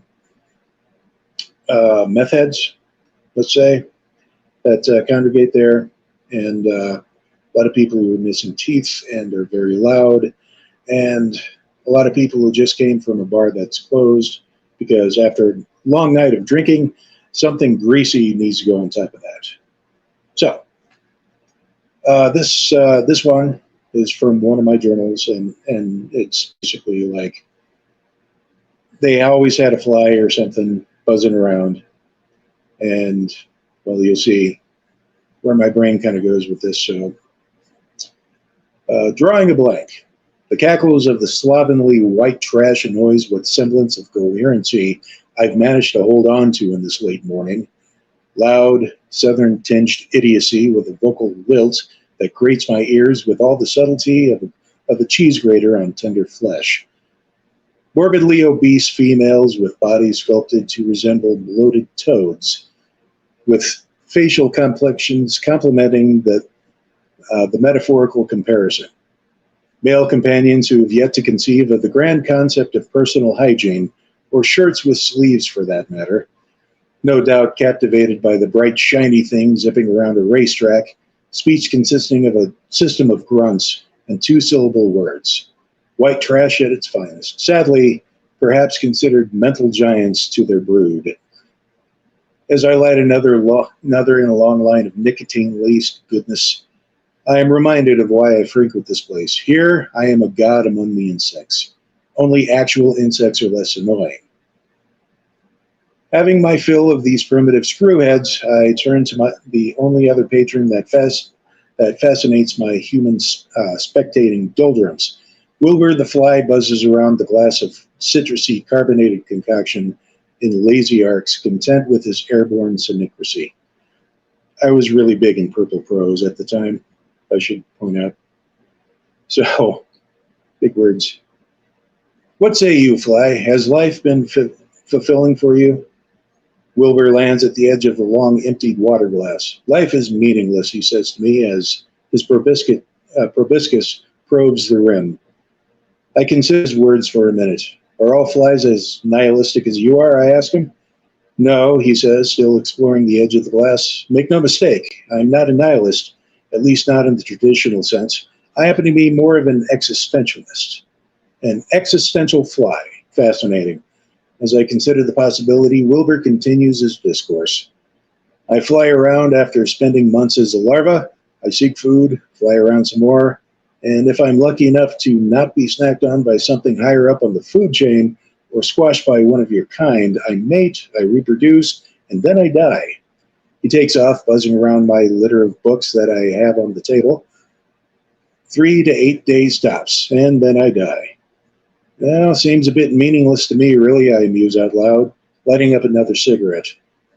The couple sitting at an adjoining table are shooting me incredulous side glances. I pay them no heed.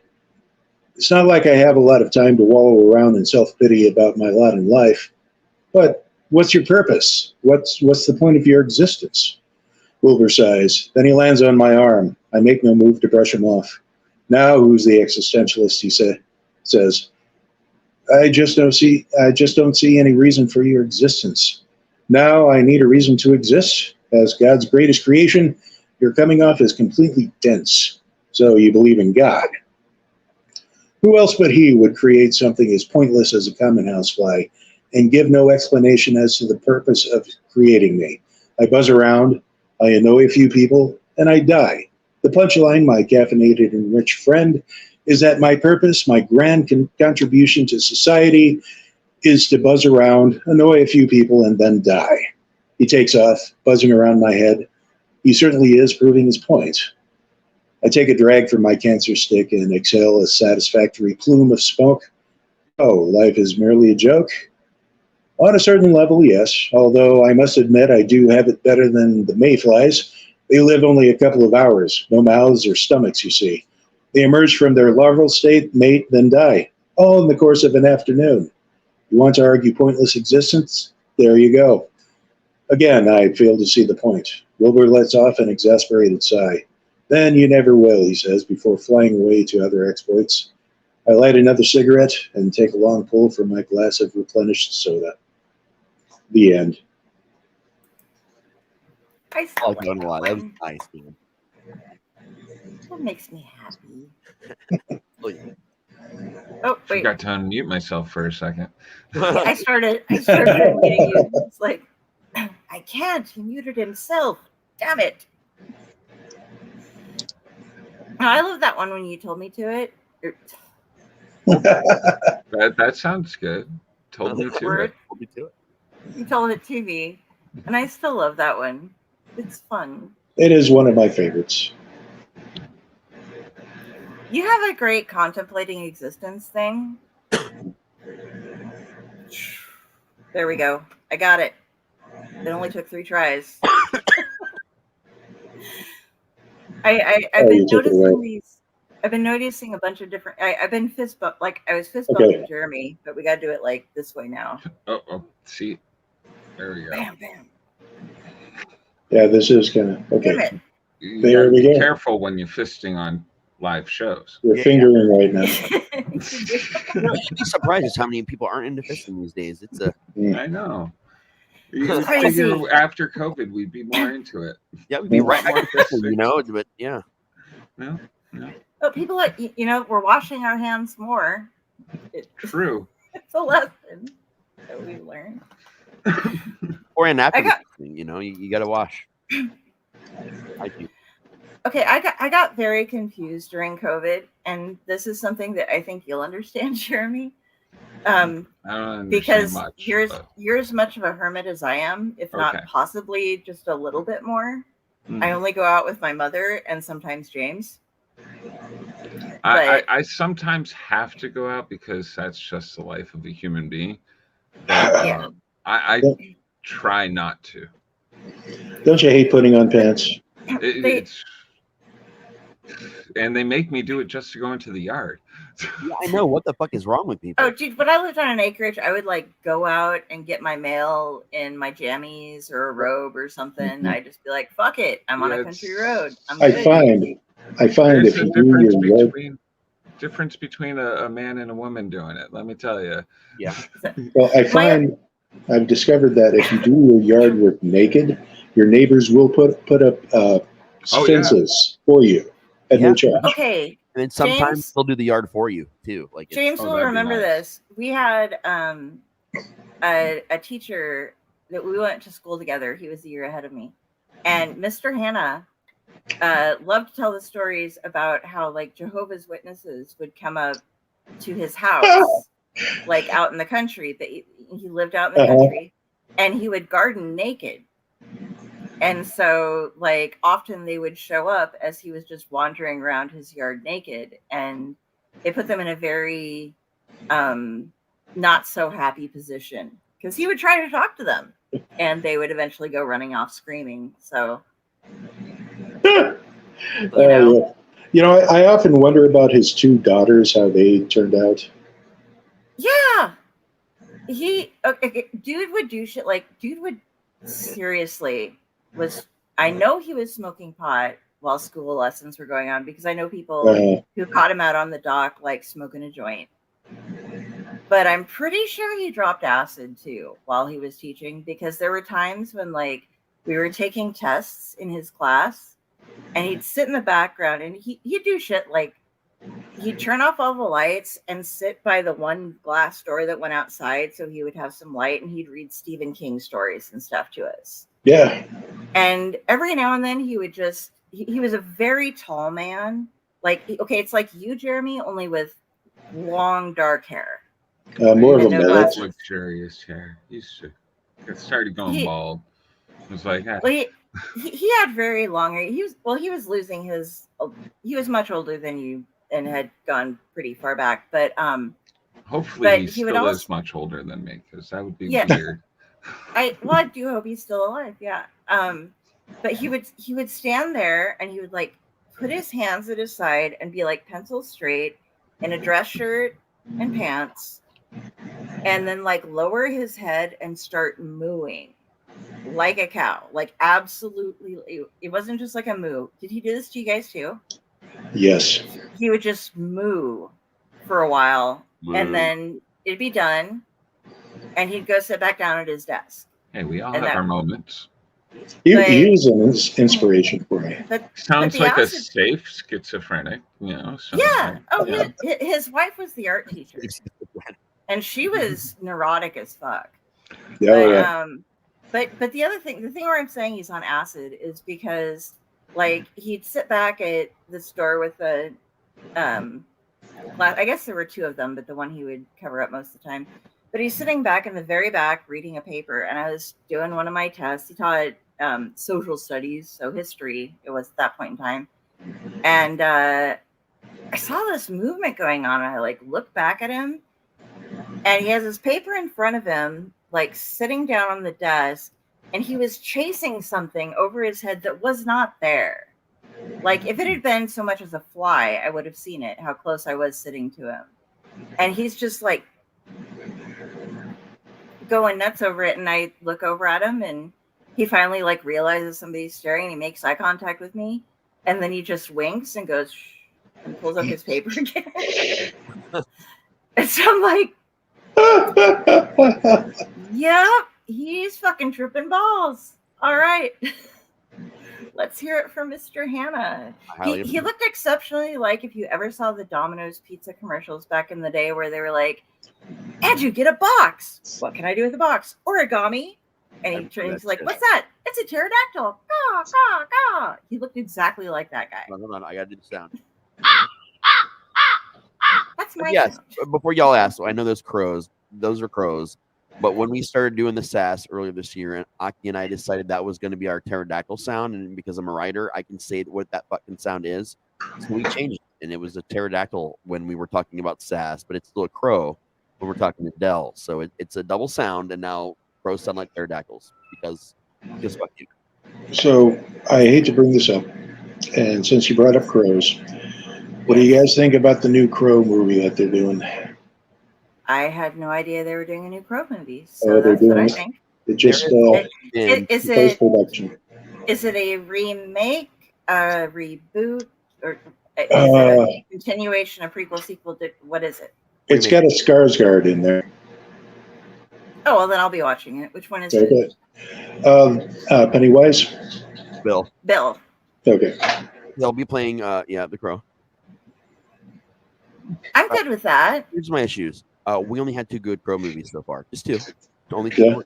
Yeah. I love the first one, obviously. Like, I can't imagine anyone not seeing that movie and not really enjoying the fuck out of it. You're telling me you didn't love the third one? Come on. No. Okay. I said there's only 2 good movies.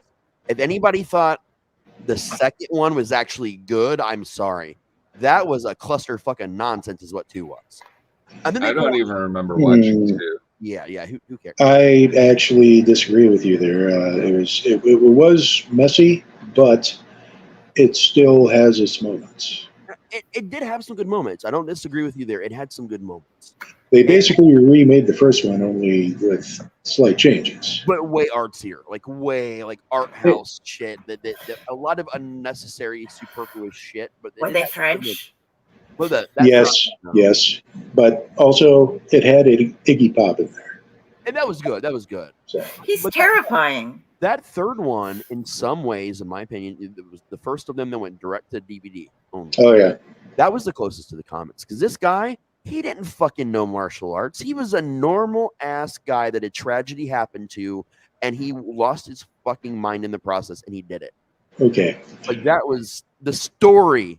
Was great. Now the rest of that movie, the acting and a lot of the rest of it, garbage. But the story on that one. Okay, I want to know your thoughts about the fourth one. And go. So a friend of mine was on set for that. She was an extra. That was the first time she unfortunately had the displeasure of meeting Edward Furlong. Oh, he was in for. She said David Boreanaz was actually a god. He was a thrill to have on set, and she really enjoyed meeting him. Furlong made that entire movie, the whole everything, the background, every day he was on set, absolute misery. And even she is. It's the only one of the bigger movies that she'd been an extra on that she tries not to claim on her resume because of how utterly bad that movie was. well, this is also a movie that boasts Tara. What's her name? My brain just quit. I want to say Tara Strong, but that's the voice actor. Wasn't it Reed? Yeah. Oh shit! I know. Yeah, I got her name on the tip of my tongue too. Hold on, I'll find it. Okay, Right now. she was in Yeah, I Sharknado. can't type. I sound like Tara Reid, yeah. Tara Reid, and also Dennis Hopper, and that one singer. Yep. The cast alone, even with an addict, Furlong, should have made this movie good. Like this movie should have been at least a halfway decent. Here's the scene where my brain just went, screw you. I'll be over here. You can keep watching the movie, but I'll be over here playing Minecraft. That scene was with David Boreanaz's character doing the whole coronation, like, okay, let's do this. I've got deviled eggs, devil's food cake, and I'm like, okay, we're going for a theme here, aren't we? All right. And honestly, we would have never had 3 and 4. The original plan was to actually do the Shades of Insanity Crow with Trent Reznor. Trent was going to be the Crow, and they were going to do the storyline proper. That fell through. Then they were going to do the oh my god, it was like the tough streets of like New York gang style shit. And DMX. That's when DMX was going to be the Crow, and then they canceled that one. And then they were going to do the female Crow finally, and didn't even get as far as the casting. Like they didn't even officially cast, and then it fell. Well, the Jason Momoa Crow, which they were definitely going to do no matter what. Holy shit! Yeah, they could have done that. That was the last version that failed only a couple years before the one they that's now coming in. Well, there's the one that Rob Zombie was going to do. That was the one with Trent Reznor. Really? Okay. Trent Reznor's very nice. I would have watched also that. very short. Same. Yeah. I would have watched the fuck out of that. I'm not a huge zombie fan after his last few movies and shows, but which few? The Munsters. See, I love the Munsters because it made me feel like how I felt when I was a kid watching the TV show. It's just as cheesy. See, I miss the Munsters from the kid as being a kid, and this was weird. It was repeat. My mom. It was a prequel. So my mom had me watch all of it. Believe me, I was like, wow. I was reveling in every second of this. It was a great movie. Wasn't everybody? Yeah. Did you like 31? That's one of my favorites that he's done. 31? I don't think I've seen that. That's one of my favorites he's ever done. Like straight up, 31 was brilliant. I loved it. It was cheap. It was easy to do. It's not super inspired, but his cast and the dialogue made that movie a great movie. Yeah. If there could just be, who's my guy? Richard Brake. Doomhead. If I could watch just Richard Brake's part from 31, like just cut all the scenes that he's not in out. Oh my God. I didn't think much of Richard Brake because my first experience with him was watching Death Machine. He was good with mice.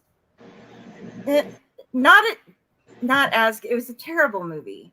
And they had 5 different releases of it because it was banned in multiple countries for various parts of it. But if you can watch the full movie, James, I know that you've watched it, and it's Brad Dourif is the thing, and he's my secret boyfriend. Like he doesn't know it yet, but we're meant to be together, even though he's in his 70s. I'm great with that. He's hot.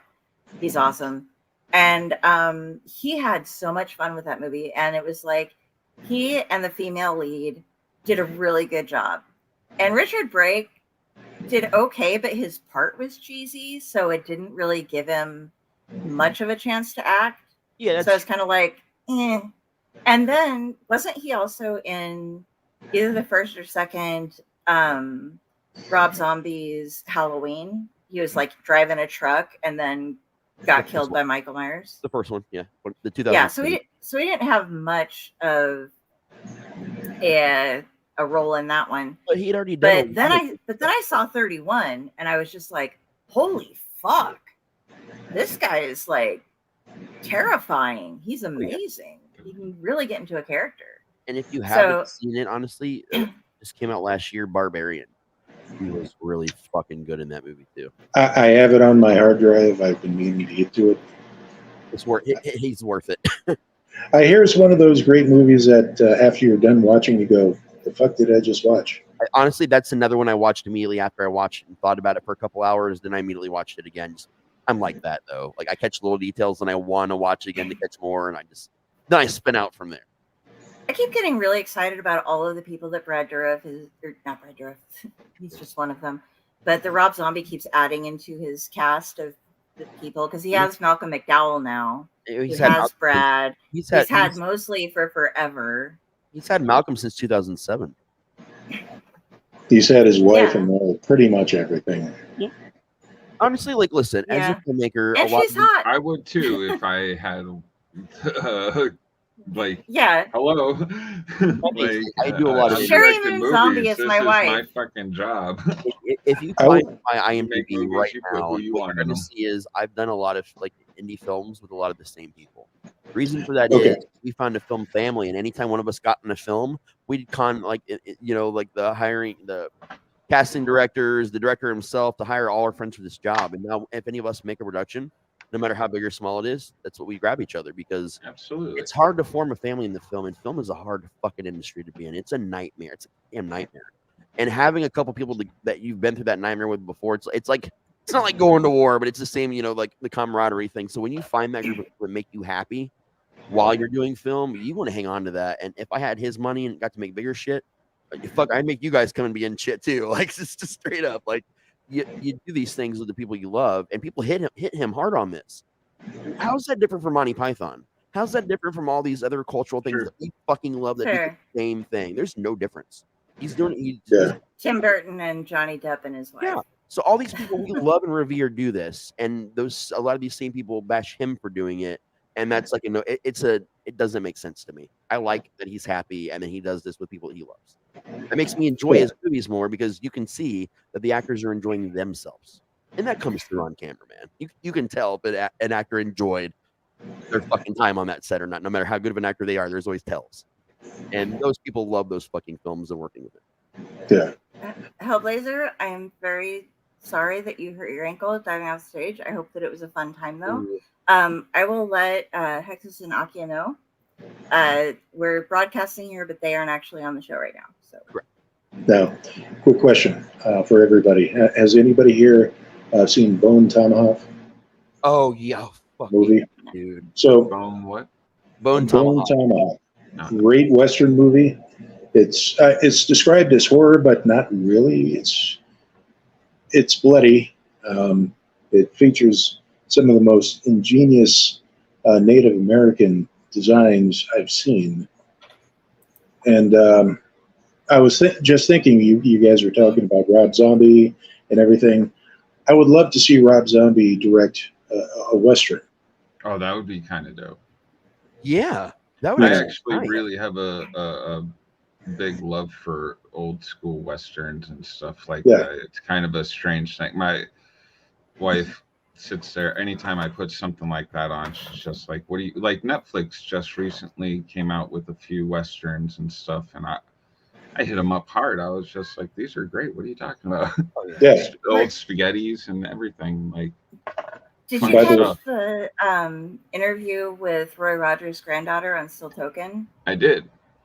That was awesome. The first part of it, yeah.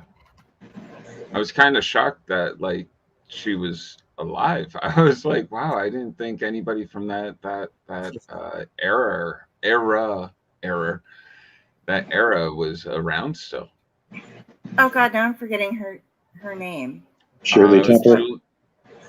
No, it was Dale Evans, wasn't it? Dale Evans, yeah, that was his wife. Yeah, I had to tell my mom because my grandparents, grandma in particular, were huge fans of all the Westerns, and so when I was caregiving for them, every grandma owned the remote, and I watched so many goddamn Westerns.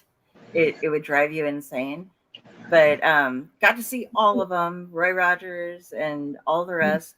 And then her sitting there talking about like, yeah, Grandma used to make stew out of whatever Grandpa shot that week, and they would serve it to us. And we sat at the kids' table in the kitchen so they couldn't see us, and we'd try to feed it to the dogs because it was terrible stew, and sometimes even the dogs wouldn't eat it. So I had to like shove it down the sink in the garbage disposal. I was just like, so Dale Evans can't cook, huh?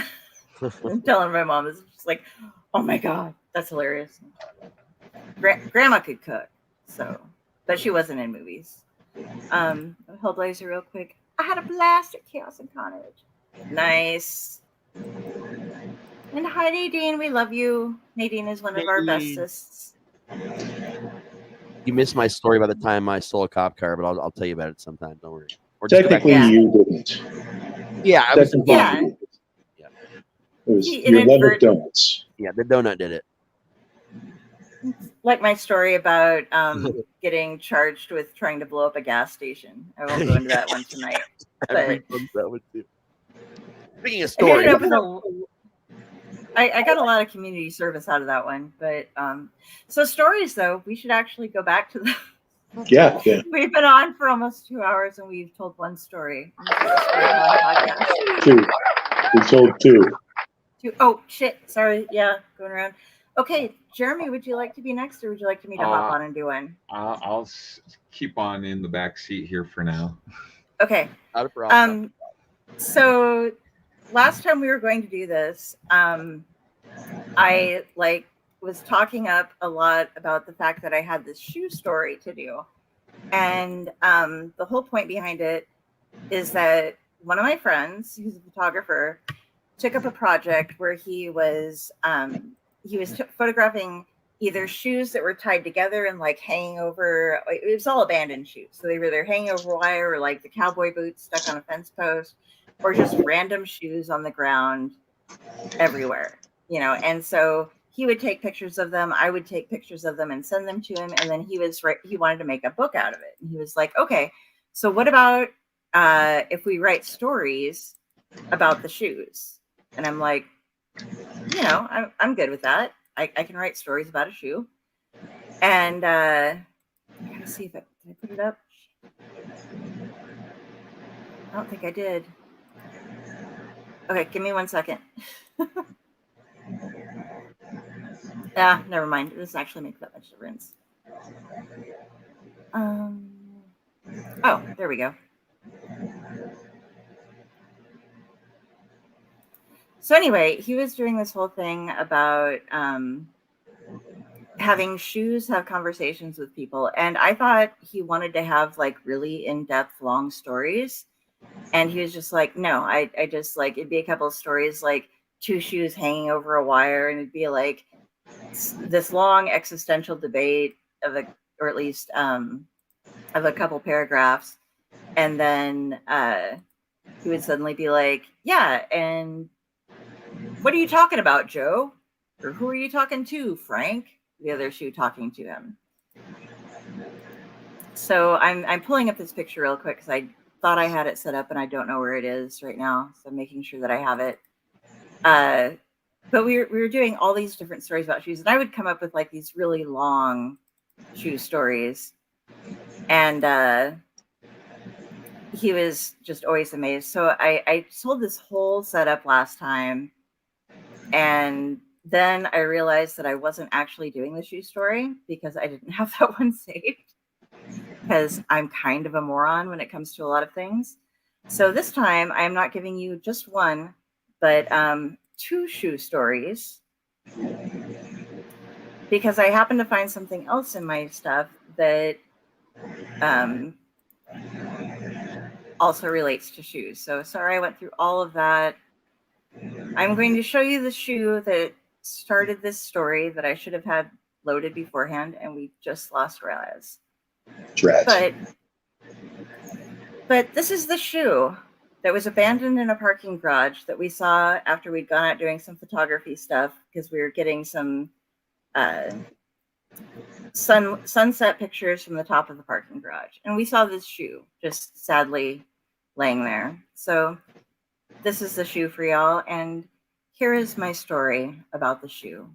It is from the shoe's point of view. I remember the first time she put us on. A few other women had considered us and tried taking us on a spin, but none of them decided to buy us.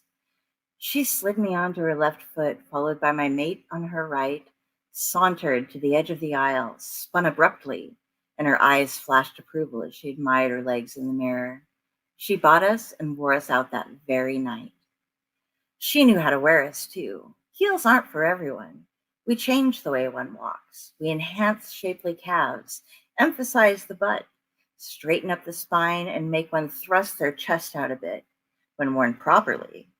And, of course, we add a bit of height. She never simply walked. She strode. She stalked. She prowled. Every step precise, deliberate. She was fierce, direct, confident. She was regal. When she wore us, we became an extension of her. Each move she made perfectly manipulating every resource at her disposal. Her clothing, the lighting, the temperature. In short, she was wonderful.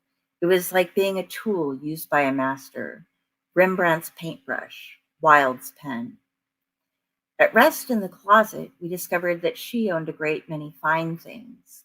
We weren't the highest of her heels, but she rarely needed to resort to anything too high.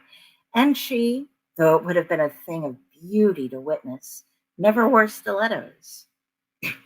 Sheer silk stockings or a perfectly painted toe peeking through our open fronts with bare legs, paired with a mid-thigh skirt, were all she needed to dominate the room, be it at work or out in the town. The entire wardrobe agreed. She was the perfect owner. There was an underlying fear that we all shared, however. Her daughter, a bitter and comparatively slovenly woman who lived under the same roof, would on occasion be encouraged by her to try and improve her image. At times, she would loan her various of us. They always came back with horror stories. The clothing didn't need to worry as much. She was a bit larger in size than her, and many things simply wouldn't fit her. However, they were close on shoe sizes. Shoes that were returned had been bent and scuffed, grimy on the bottoms, and complaining about being worn into dingy clubs and gatherings in filthy homes. It was tonight that that vile woman came to the closet and snatched us. Wearing no stockings and having ragged nails, she shoved her feet into us, a tight fit that stretched our leather painfully, and she immediately pulled us off and bent us back and forth to loosen us up. Thrust back into service, we tried to adjust to her awkward gait as she shuffled around. The night consisted of sitting in a dark bar while her long skirt hid any help we could have provided her legs, had she bothered to utilize us properly. The floor was sticky, and she kicked her feet against the bar and the stool, leaving scuffs and scratches on us. Finally, the bar closed, and as she stumbled drunkenly with her friends, preparing to accompany them to one of their homes, while the vulgar thing staggered through the parking garage to her friend's car, she tripped going through the door, and in a childish fit of rage, she pulled me from her foot and began spouting some nonsense about the patriarchy trying to control her by forcing her to wear us. She then proceeded to tear my top half and my soul from me, discarding me to the ground to the cheering of her friends. What happened to the mate and the rest of me, I do not know. Overall, my existence was good. I was allowed to grace her foot for over a year, was a part of her arsenal. It allowed me to be a part of a living work of art as well as an audience to it. Lying here, with my soul ripped from me, I only hope that she'll miss me, and perhaps finally the fate of the others that I spent my time in the closet with may be changed, that she'll no longer allow her things to be used by her, someone as soulless as I now am. And that is the shoe story. Bravo. I really like that one. That was awesome. After all that buildup of you not telling a shoe story, we finally get to hear it. So was it worth the buildup? The shoe It story? was. I enjoyed it. It was worth it. Awesome. I enjoyed that immensely. was really rather good about a shoe, and I'm kind of confused with myself now. I see the weird thing for me when he started all this is that like I don't buy shoes. Like the last shoe I've bought a couple of pair of sandals for the summer, and most of them are like kind of orthopedic. And like the last pair of shoes I bought intentionally for style purposes were Doc Martens back in like high school. I never was the like, ooh, I've got 40 pairs of shoes, which I thought was a girl thing until I saw Brandon and Yo-Yo being like shoe buddies with their like, oh yeah, I have this pair of sneakers that I wear like twice a year. I was like, that was crazy. I never knew anybody to be shoe people until I met Brandon and Yo-Yo, and I was just like, I mean, I collect all sorts of stuff, so like I get it, but it's like one of those things. I'm like, you buy a pair of shoes that are say like $400 and you wear them for like an hour every few months, and you barely wear them because you put all these protections on them so that they don't. I'm like, that's pretty impressive. Yeah, no? If I spend $300 or $400 on a pair of shoes, it's because they have arch support and you know, like they aren't attractive. Yeah, they're a pair of steel toes for myself. Like, yeah. If I'm spending that much, they've got to be like Chippewas, like something really insane. They're going to last a long time, and I can wear them lifetime without stickers on the bottom. Them, actually, yeah. Okay, no. It's my turn to buzz out for just a sec. I will be right back. Got it. We're longer than we thought. Have fun. I'm now in control of the horizontal and the burn. Excellent. I'm not gonna get sued if I go outer limits, but I really want to. I don't really want to get sued. I really want to go to outer limits. Let me specify that. Suing me would be bad. All right, guys. So we've heard some interesting stories today so far. We've been in a lot of different directions today. Jeremy, did you want to throw in, or do you want me to talk for a while longer, sir? You don't even have to throw in today if you don't want to. You can just my nerve. I have like 3 stories that I keep in backup all the time. I've been telling them to my kids since they were born and stuff. They're mainly comedy kind of things. Yeah. One of them mixes a little horror, but they're really just like weird, and really they're all 3 kind of, well, 2 of them are pretty much very much the same story. I just changed the endings of them for them. Nice. But yeah, tonight I'll sit back and probably on the next one, all right, yeah, throw down with you guys. We're gonna do one that's just not horror. Like tonight we're doing like horror, but we're also doing a lot of other shit. Anytime, dude. Like I'm just happy you're here.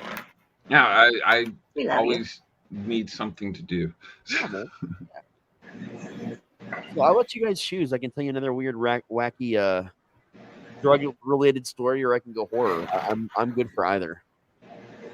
Any preferences? I have heard almost. Well, I'm not saying almost because I know you have a catalog that is like centuries deep worth of boxing. But I haven't heard you tell too many just fun, lighthearted drug stories, and the cop car thing was awesome. That's what I'm voting for. All right. I'm going to have to go with horror, but that's where my heart lies. Usually that's all I do. Like most of the time, that's what I do. So right. You're tiebreaker here, Jeremy. Do you want horror, or do you want me to tell another random hilarious drug story? I like some horror. Let's go for it. All right, here's what I'll do. I'll do horror, but then the next episode, I promise that I'll do 2 again, but I'll do one of the drug stories and the horror next time too. There is horror that you can get from doing drugs. Oh, I've got some of those. All right, let me see. I want to come up with one. I think of one that I actually haven't told Dell before, because she's heard a lot of my stories about the house I grew up in. That's usually what I tend to do a lot of storytelling about. You've heard of some of the extraneous stories and adventures. I think I got one. Yeah. This, for a very long period of my time, and still on occasion, I have done, and I'm sure inevitably will do again, a lot of paranormal investigating. I belong to a group known as the Keepers. I don't really want to talk a whole lot about that organization. It's like a separate thing. It's not like a secret weird organization, but I just, out of respect, I don't want to talk a lot about that. one of the things that I did a lot was releasing people, and sometimes things that you found out weren't people.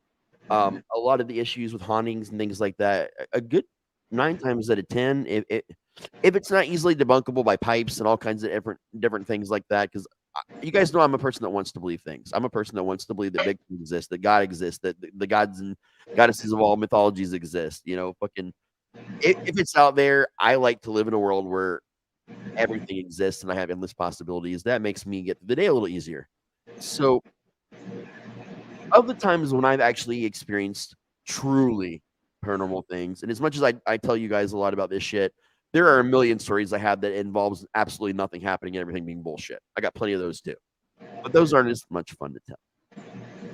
This particular story, there's an old, what used to be a schoolhouse in this one area of Ohio. Again, I try not to tell you guys what cities they are because these are places that you can go and still exist, and I don't want you to get arrested, and I don't want you to get hurt because a lot of these buildings are abandoned and disrepair, and I would feel terrible about myself if something bad happened to you. But it is in with driving distance of me at any point in time where I've lived in Ohio. I'll always say that. This old house had a really weird history. This old schoolhouse. Years ago, there was a school shooting there, and it was the janitor. The janitor had been being treated like utter fucking garbage. He was the kind of guy that barely made it through grade school himself, and then his mother had passed, who was his only family. He kind of eventually just kind of ran around the streets for a long time, and they gave him a job to clean shit when he got a little older.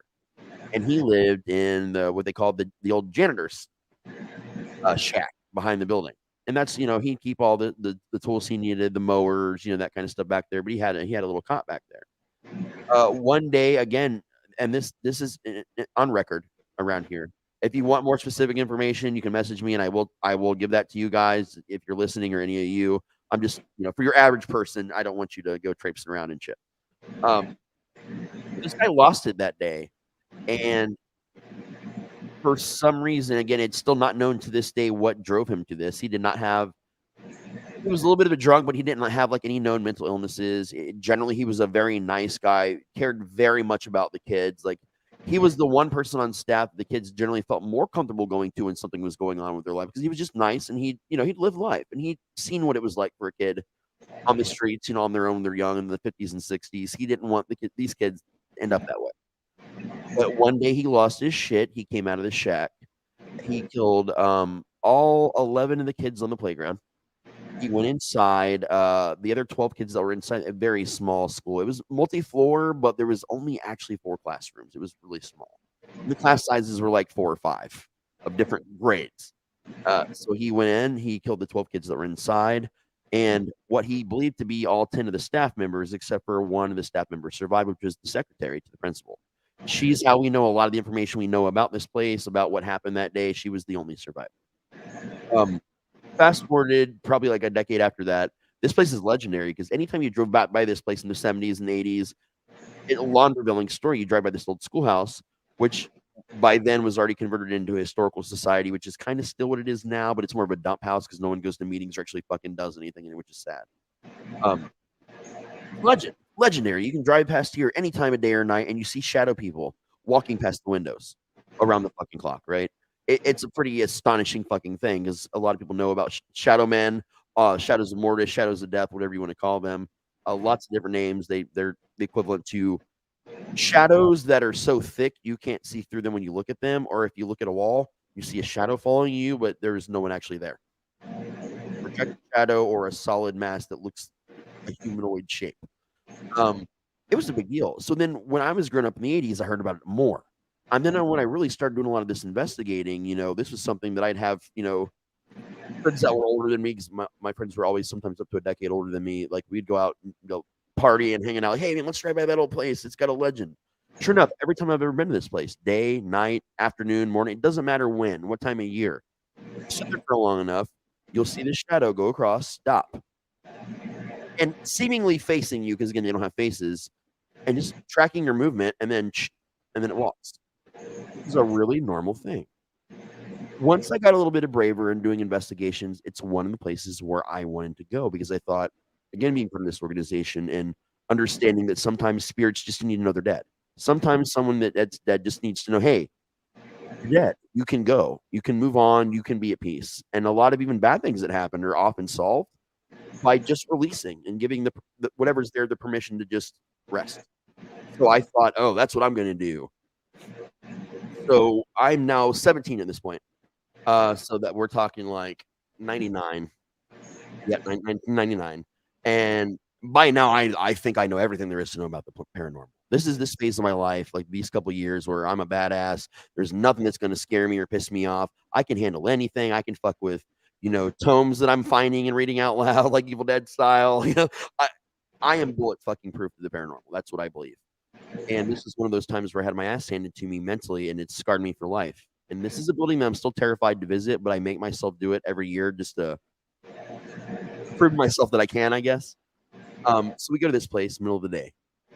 Look outside. Sure enough, you see the shadow. Stop, look at you. And my buddy was like, dude, there's no way. Like, I'm going to go to that side of the building. We're going to split it up and see if we can confuse it. I stay there. It moves, starts going from window to window to like find my friend to stare, and then back to me, and then back. I'd never done this before. I'd never tried this experiment. And then we had a couple other people do it. And before long, this thing was just going window to window, like it was zooming to window, or there were suddenly more of them because now I'm not the only one seeing one in my window. Now there's like 3 or 4 different ones in different parts of the upper and lower staring out windows at us. There was only ever believed to be one. No one had ever done anything like this to know different. So then we realized, okay, this is the kids. Maybe it's the kids. Maybe there's a lot more spirits here than we believe. Maybe they all need to be released, and that'll solve this problem. Cool. There's no way in this building. No way. Except for the very front door, which was at the time still kind of used for historical official business. Like they had a meeting room downstairs. But it was locked. But then we find this side entrance. It is covered stairs that start at the ground level outside. It's got walls in the ceiling, but no door that blocks them off. And you went up that way to the side of the building, and there was a way to get in. We thought, okay, cool, let's check it out. So we go up the stairs, right? We're going up the stairs. We're looking around. Terrible smell, like rotten copper. That's what we're smelling, and it's fucking overwhelming. Like my buddy actually had to leave and throw up out in the little parking lot off to the side because the stench was. It was that ridiculously powerful, just ridiculously powerful. And I just kind of, shirt over my nose, just kind of braved it. And I opened the door, and it wasn't even locked. I'm like, oh, that's fucking cool. I just opened it. And the first thing you see, there are dead animals everywhere. Ammunition everywhere, pinned to the walls. I'm seeing rabbits. I saw part of a deer carcass. There were some possums in there. There was a raccoon, a bunch of squirrels, just like their tails tied together and hung on a wall, but they're all dead. And it looks like someone has just taken animals in here and smashed their head Gallagher style and painted the room. There was even 2 canvases on artist easels where it looked like that's exactly what they had done with these animals. And I'm like, okay, this is fucked. There's more going on here than we realize. My buddy's like, listen, it's broad daylight. We got to get the fuck out. We'll come back later with the crew, with the cameras, and we'll do something. We'll come back. I'm like, all right. So we actually wait a whole week. The next week we go to this place, and we notice there's these construction materials everywhere, right? All these construction materials. I'm like, oh fuck, we lost our chance. We waited a whole week. We have now lost our chance. Let's see what's going on. And my buddy's pissed, and was not driving, and he actually had something to drink, which usually we did not allow drinking of any kind. Like a little bit of weed was okay, but we did not allow like even hallucinogens or alcohol or anything involved in these investigations because I can't believe anything you're fucking saying if I know what you're on. It kind of defeats the fucking purpose to be that inebriated and try and learn something about the afterlife, or maybe there's nothing there at all or whatever, but still, it's respect. And he's like, I'm going to take one of these. And I'm like, yeah, what the fuck ever. So he actually stole one of the old sinks that came out of this building. Stole it. We had no idea. Put it in my friend's truck. There was this really cool spot. It was like a really small, it's like a mini airport, like a private airport. Like hardly any planes are there. They got their own little hangars. These little, like these tiny little private planes go back and forth all the time.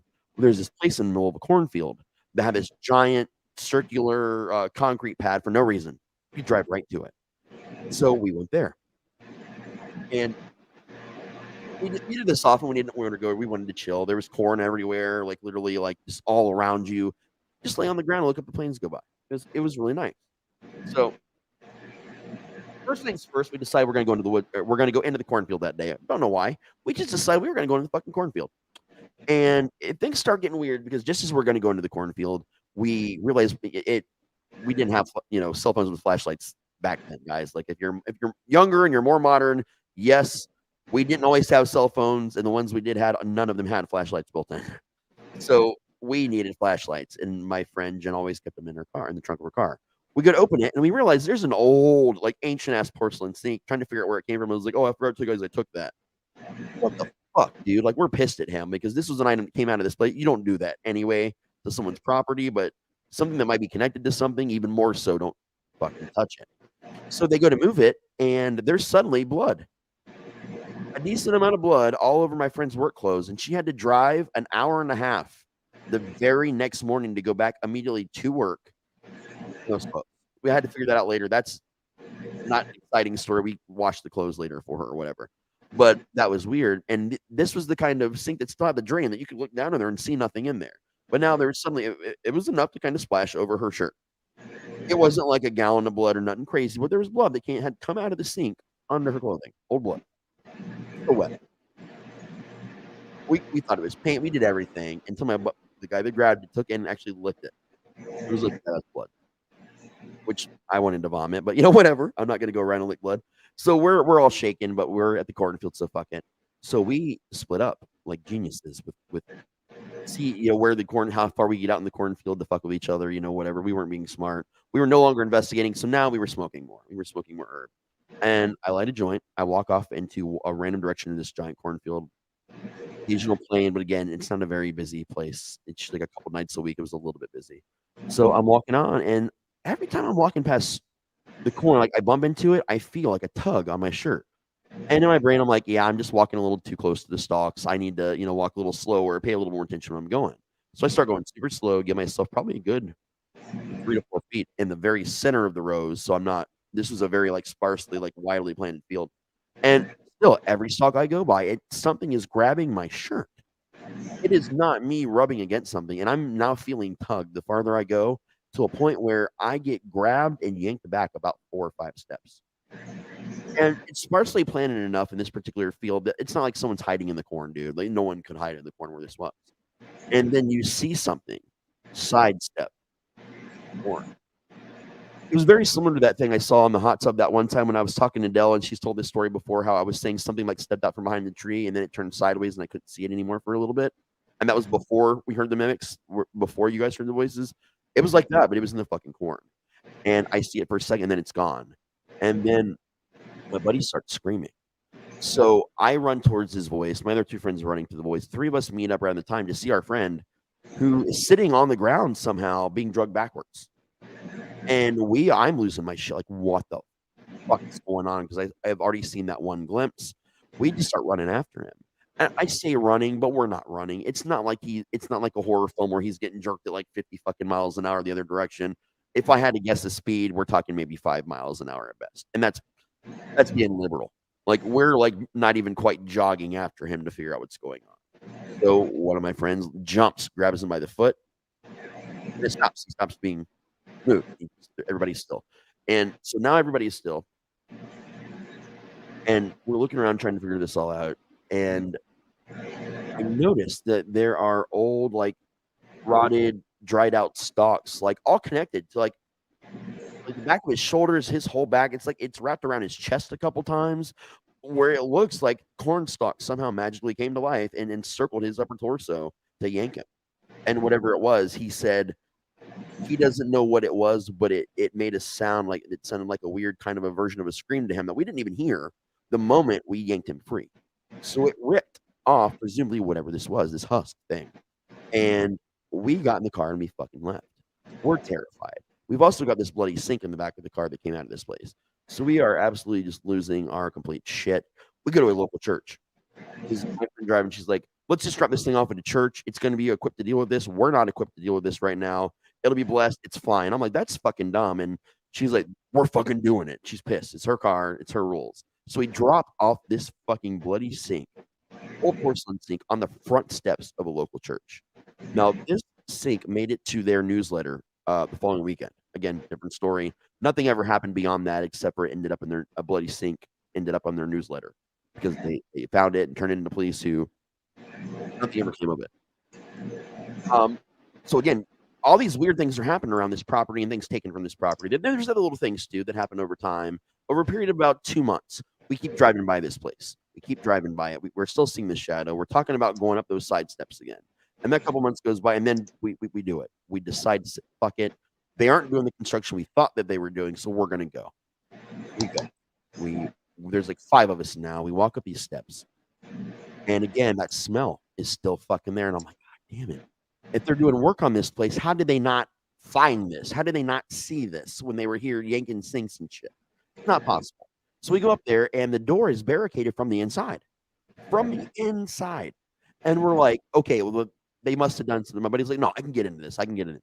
So he busts a hole in the very center of this fucking old door, reaches his hand in and feels. He's like, oh, yeah, somebody just braced it. I can do this. He goes to move it, and he starts to move the brace, and then he starts screaming, and I see his shoulder yanked right against the door so hard, it split the top right of the door frame and almost like ripped the door frame down. He said, it's got me. And I'm seeing him struggle. And the first thing I'm thinking about is, the motherfucker is pranking us right now. It's not going to be the first time one of us pretended we reached our arm into a hole and someone was grabbing it. That's the thing fucking people do still to this day. Even in movies, you see this all the time. This is a normal fucking joke. He's fucking with us. And then I start looking at his face, and his face is going white. Like, white. And then he's pissing himself now. And we can see it. And then we start taking things seriously. We start grabbing him, trying to pull, and we can feel like major force yanking him back towards the door to the point where we finally jerk him away. He runs down the stairs screaming, doesn't even stop at the car, just runs. And we're right near heavy woods, plus a back road that leads to a highway. He hit the back road and took off.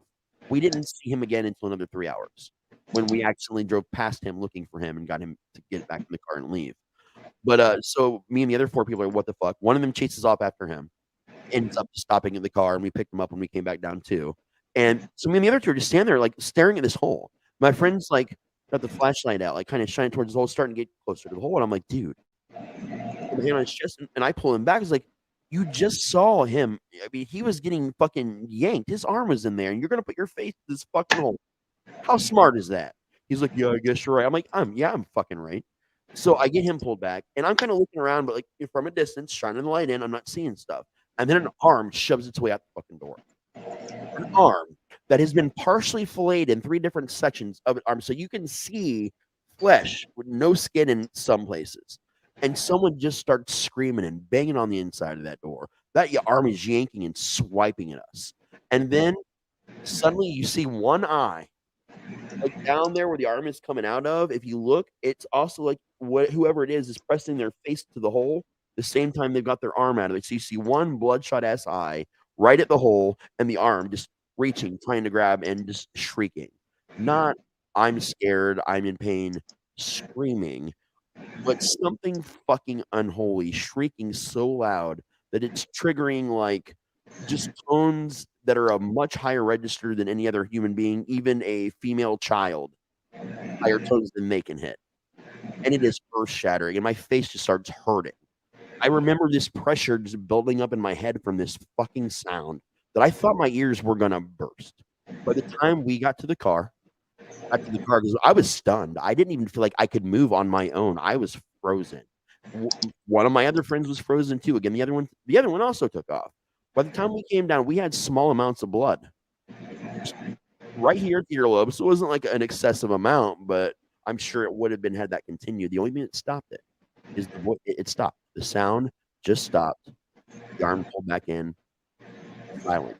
And then we just kind of shook it off. We came down, we got everybody, drove down, found our other friend walking down the road. We left. Later, we found out more of the story and the reason why they stopped using the building for the Historical Society. In the earthen cellar basement, not only did they find some bodies of the children, of different children they didn't even know had died there. Like, is it had gone missing? Like, I'm talking like some of them 50, 60, 70 years ago, when this was the original schoolhouse back then. There was some kind of pattern of someone murdering children. So everybody immediately thought, okay, it's probably this janitor. No, it wasn't the janitor at all. We still don't know why the janitor went nuts. This was a separate thing where someone or a group of people were actually not just murdering children, but sacrificing them because all the evidence was uncovered when they dug just another 5 feet down in the sewer or in the earthen cellar to hit the pipes so they could figure out, I guess, fixing more shit. But they started uncovering jars of organs. They uncovered different circles that were carved on slate and buried down there, like giant, like 3 by 3 foot tiles, with different symbols and different circles. And someone had been doing this for a long time. And what we realized through talking to more people, going back during the day, then getting permission to go in with the historical society, we saw evidence of summoning, like broken summoning circles and all kinds of things. The last thing we found, like the newest items we found in there, made it seem like someone before us had discovered all this, and they had done something to keep it there, to keep it from escaping. Every year, on the same day, to this day, since 1997, since I discovered this place and what it was, I go back. I go back there. I make sure it's still there, that it's still inside. That it turned out to be just one thing, that it could apparently separate itself into many, but it's one thing. I go back to make sure it's still there. 5 years ago, I went there and it wasn't inside. It was outside. It had somehow managed to exit the building, but it still could not leave the physical property, the bearers of the property. There's a lot of medallions and holy symbols and a lot of things like on all sides of the property that have been buried over the years. They've had a lot of different people have come out and done ceremonies here to ensure that there's these multiple barriers. And it had broken through every fucking one but the property line barrier. So again, I had to reassemble a small group of people. We went. We got it back inside the building, and the burying of new things. Could be some amounts of salt, broken glass. I'm not going to go super into the rituals and the things that were used, but we managed to coax/force this thing back into the building and put up new barriers, but about 1,000,000 times more. Not actually 1,000,000, but like many more than there were before. And since then, it has remained back inside the building. But I remember that day 5 years ago when we went. We turn off the side. And it was during the evening because that's happened when we happened to be there. But I would go back during some years during the day too. I didn't give a shit what time of day or night it was. But it stopped. And this time, it tracked our whole car as we drove by. It went from one property and just slow, step by step, with its head just turned towards the car and just marched back and forth. I got out of the car and I had the people with me drive. It did not follow them. It would only follow where I physically was. And now to this day, again, I still go back every year to make sure this thing is still in there, to say different prayers and to do different things to ensure that that doesn't break. But every year it knows me. Since 1997, this thing knows my face. It knows who I am. And now I'm one of the only human beings that it even shows up and interacts with. And it still do this. They still go to the house, but it's not an urban legend anymore because after 97, it stopped following every single person that shows up. It just follows me every time I see it. I turn onto the street. I get where I'm just barely in viewing distance of the giant front top window. I see it stand up and stare at me. It's that dense shadow just looking directly at me. And no matter what I do, it follows me until I'm out of sight again. But the thing is, for the next couple miles, it's like I can still feel it following me with its eyes. Like you just feel it. It's the only time in my life that I've ever felt like there was no hope. That I was staring into something. There was no mercy. There was hope. There wasn't even nothingness. There was just the understanding that if it ever truly got out and got to me, that it wasn't just the end of me, that it was the end of all things. That's the gravity of how this thing makes you feel. And every year for the rest of my life, the same day, June 22nd, I have to go back to this place. And not only that, I've had to tell a couple other people, so if something happens to me, then it's their job. When I die, that's someone else's job. I will never be able to rid this building of this thing. No one will rid this building, and the only thing we can do is just make sure it never leaves. The generations of people from now on June 23rd, someone that I will never meet, someone that I will never know and has never heard my name, will still be going to that house and seeing that same shadow. And fucking tripping then to think about. Like, again, I'll be gone for decades, and here somebody will come in their car. We'll make that journey out in the woods out to this old farmhouse, and they'll sit there and they'll stare at it, and it'll stare at them. And that's the story. Wow, bro. I'm slightly terrified right now because you got something big bad hooking onto you. And I'll be singing. Not that that's new, but this is a different level of. There's a few of those things. Some of the shit that hooked There's on a you. few big ones like that, and I will be seeing that one in exactly 1 month and 16 days. You'll have to give us an update. Oh, for sure. Oh, and Tia says hi. Hi, Tia. Thank you. Welcome. Thanks for showing up. Yeah, that's one of my big stories that I knew that I'd never told you before. So. Yeah, I've never heard that one. That is fucking terrifying. Because Jeremy, you haven't been around for much of Raz's stuff, but these are all actually real things.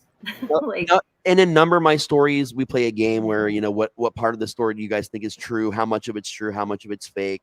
Because I'm a writer. I'm obviously going to embellish things. Well, yeah, embellish. I've always told my girlfriend, I'm like, any story that I'm telling about our lives, though it doesn't sound exactly like what the story's there. The main bones are there. Yeah.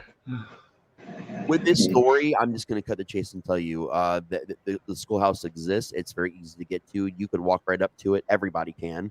The history is exactly true about the house. The bodies, the summoning circles, everything that was ever found there, all of it true. I legit do go there every single year on June 23rd. Just make sure shit's not fucked up. And then 5 years ago, it was out of the home and out of the building and on just the outskirts of the property. The flayed arm part. An arm did come out the door, but it was not flayed like Hellraiser style. Like, I'm adding little details to make it worse. My friend didn't piss himself; he just fucking booked it. We did pick him up on a country road a couple hours later, though. we did pick him up there. The cornfield thing, we still don't know what that is. That did happen. I was being yanked farther into the field, like little jerks. But our friend legit did get drugged partway through the cornfield, and we never figured out what did it. All we found was like dried husks attached to him. But I did not see a corn monster. In reality, I did not see a corn monster. That's added. Because you don't live in Nebraska. No, I mean there's fucked up things here with cornfield. Right. Okay, I gotta know. I'm the idiot. Who is Greg Howard? You're laughing at me, so tell me what it is. I'm laughing in general about something completely unrelated. I think I know what they're talking with. Give me a second.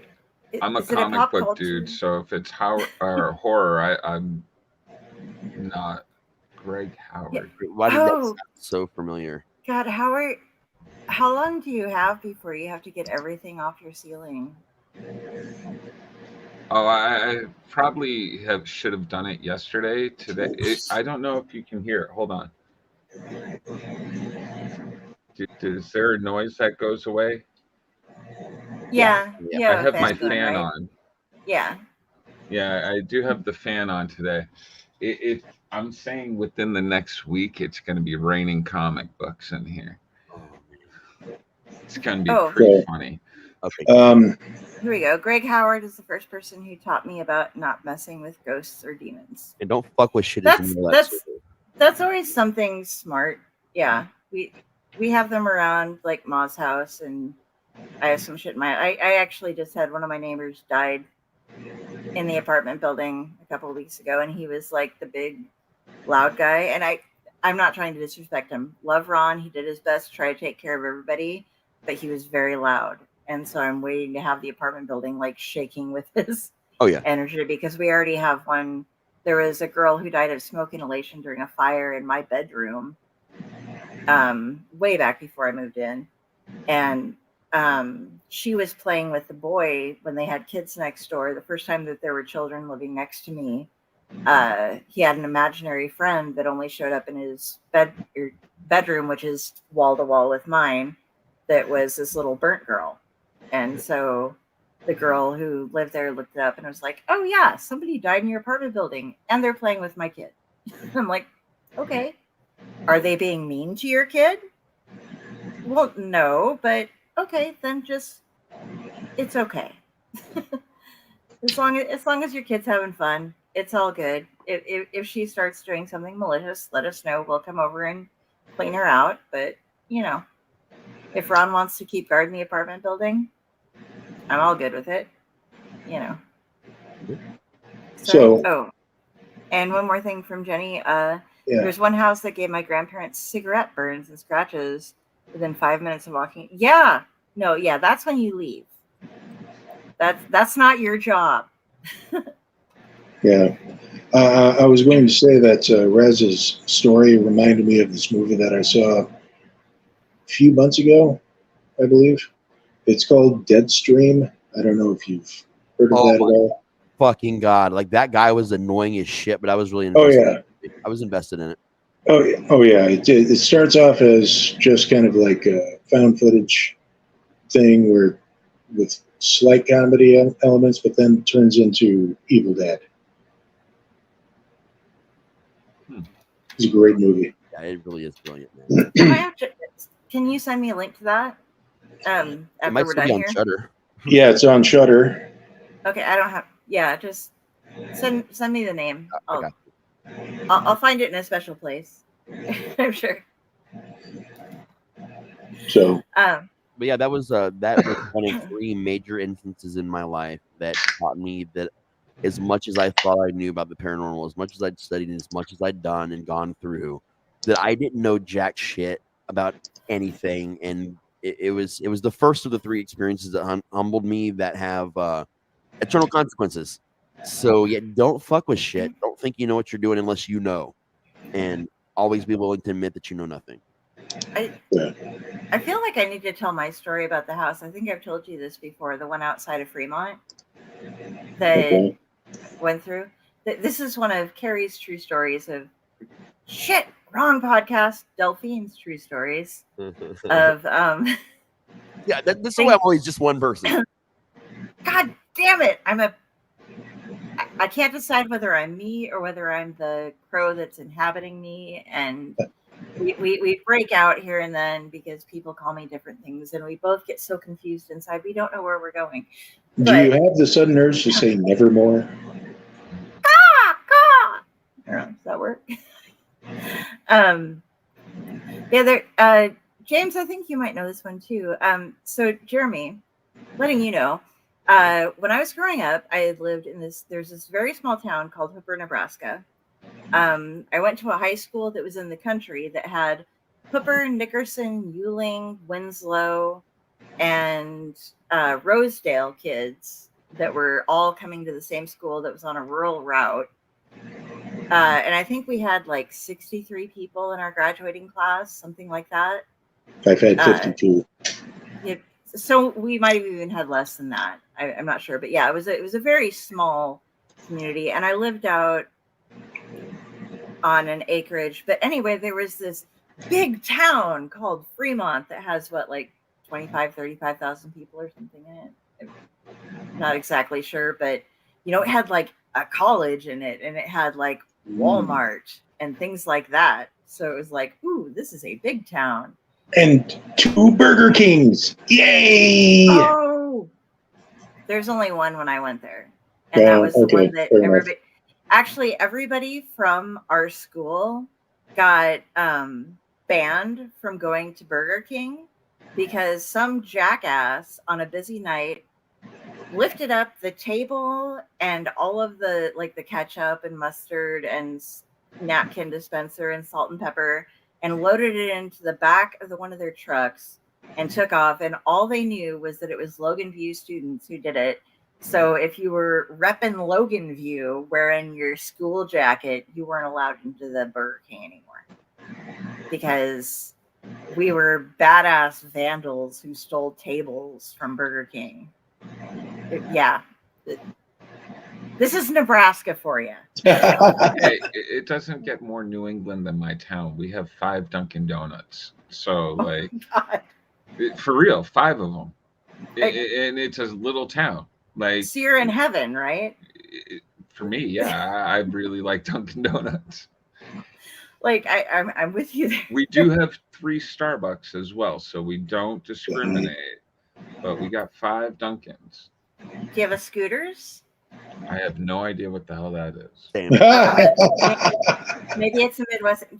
I mean, Raz, do you have scooters? we have scooters, like the scooters that you can connect an app to and rent and like ride around. No. There's a coffee shop called Scooters that apparently has mold growing on their ice, according to everybody that I talk or that posts on Facebook or not Facebook on Reddit. They're like, yeah, if you go in, they never clean their ice machines, so they have moldy ice. So it's like moldy ice. How do you even do that? I don't think anybody cleans their ice machines. I do. Well, I used to when I worked at places. Yeah, I even knew. Often, yeah. I even knew how to fix the ice machines because, like, when I was working at the place where I'm gonna squirrel here real quick, a lot. I was on Tom's show the other night, by the way, Tom Dog Real Pro. Oh, no kidding! How was that? Yeah. It was fun. It was he and I doing the May the 4th be with you kind of show. And due to the epilepsy reactions to a lot of the lightsaber battles and things like that, he was like, I was the Padawan. I was learning things. But he asked about my first experience with Star Wars. And my first experience at Star Wars was seeing it in the Stewart Theater here in Lincoln, even though we lived like 60, 70 miles away. Does that sound about right, James? Yeah. Give or take. Okay. And but we came here because they had balcony seats. And so it was like I was like 7 years old when it was out, but we got to like sit in the balcony seats of the Stewart, and it was all orange carpeting everywhere and stuff. And then when I grew up and we moved to Lincoln, or I moved to Lincoln, and the rest of my family also. Return of the Jedi, right? Yeah. Yeah, okay. Yeah, Jedi was. I was like, we're around the same age. I didn't get to see the first two in theater. Yeah, I don't remember when I saw those, but my first memory of Star Wars was Return of the Jedi at 7 years old in the theater. I got into the theater for free by busting my eye open. Good time. Good for you. Yeah, I got the whole family in. It was great time. We got concessions, everything. Nobody was smart enough to be like, hey, we might want to do a lawsuit. We were like, we got a free movie? Yeah. That was all before tort reform. You know, you could have gotten everything. Oh, my God. It was all because of my cousin, though. She stepped on my shoelace as we were walking in. I busted my eye open. It was pretty good. Well, I mean, like, sorry for you, but good job on your cousin for getting the whole family into see Return of the Jedi. Like, sweet. I was happy about it. Yeah, so I saw that. Grudges. I saw that movie there, and then years later, when I was working here in Lincoln at a place called Crane River that was a local brew pub, this group of folks that were exceptionally rich folks who bought venues around town, and they were all a bunch of fucking cokeheads and shit. And I'm okay with that because I literally had to go to my boss at times to be like, "Good morning, need to fix something there. Hey," and when they tore down all of the stuff around the Stewart, they found in the basement like these glorious crystal chandeliers, and like all of the backdrop shit that they had covered in carpet was marble work. And these guys have been there. That's where we went and saw Rollins at. But like I had some people that I used to give tours of the place off and on. I was a waitress, head bartender, and secretary and tour guide there. Oh, and I also worked the ticket booth every now and then for shows. But like this guy from Italy who had shown up to work on the marble for a church, a place like 50 miles north of town, was like, I really want to see the place. Can you take me through it? And I'm like, yeah, let's go through it. And he rated it on his top 10 places that he'd ever seen of the best marble work done. And I mean, he like that was his job, was to hang out in Italy and do marble. So I have no idea what this has to do with my storytelling, but you warned us. So yeah, I'm squirreling off. So anyway, back in the day, I went to Fremont, and we didn't have any of this stuff, but Fremont was like 25,000. I'm still in Lincoln, which is very small, and I think that's what I was going to try to go with, was that like, even though it's like the second or third, depending on if we have a game day going on, biggest city in Nebraska, I was going to this little small town, and there was this place outside of Fremont called the Yellow House.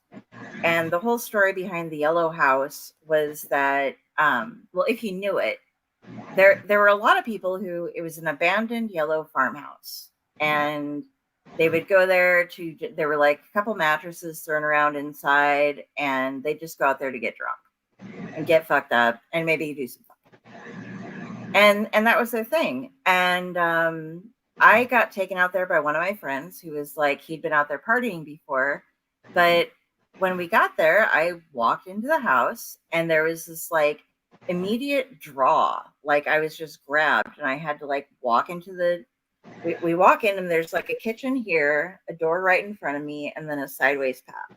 And I took the sideways path, walked past, and there's this really nice big living room, hardwood floors and stuff sitting there. And then a flight of stairs that went up to the top. And I was just like, okay, sell living room. Oh, gotta go upstairs. So I went upstairs, and there are 3 rooms on this side of the hall, and then one at the very end, and then like a long rail that looked over that you could see down to the living room in. And we were walking through them, and it was like, open the door. Okay, that's where they fuck because there's a bed and a bunch of beer bottles lying around. Okay, that's where they just hang out because there's a bunch of beer bottles and cigarette butts everywhere. And that's where they this. And when I went to open the last door, instead I got sucked into the end of the hallway, and there was this just like I had to look straight up, and it was black, and then something dropped at me, and it was shrieking, and it was like this desiccated corpse with a rope around its neck just falling straight down and trying to hit me. And I jumped back. So I was like, what the fuck? And I never ended up opening that last door. But I turned around, and my friend didn't see anything wrong with what was going on and was just following me. But I started running down the hallway, and I'm like slipping. And as I'm going down the stairs, there is fucking blood running down everywhere that I'm at. And I get down, I'm holding onto the railway, and I look out, and in the living room, there is fucking blood splattered everywhere that there wasn't before because I'd just gone up it. And it wasn't like glowing or anything. It was just like, there is fucking blood here. And I ran out, and he followed me, and we got out to the car, and then it was a farm. So there's corn cribs and stuff. They were all empty because they'd been abandoned a long time ago.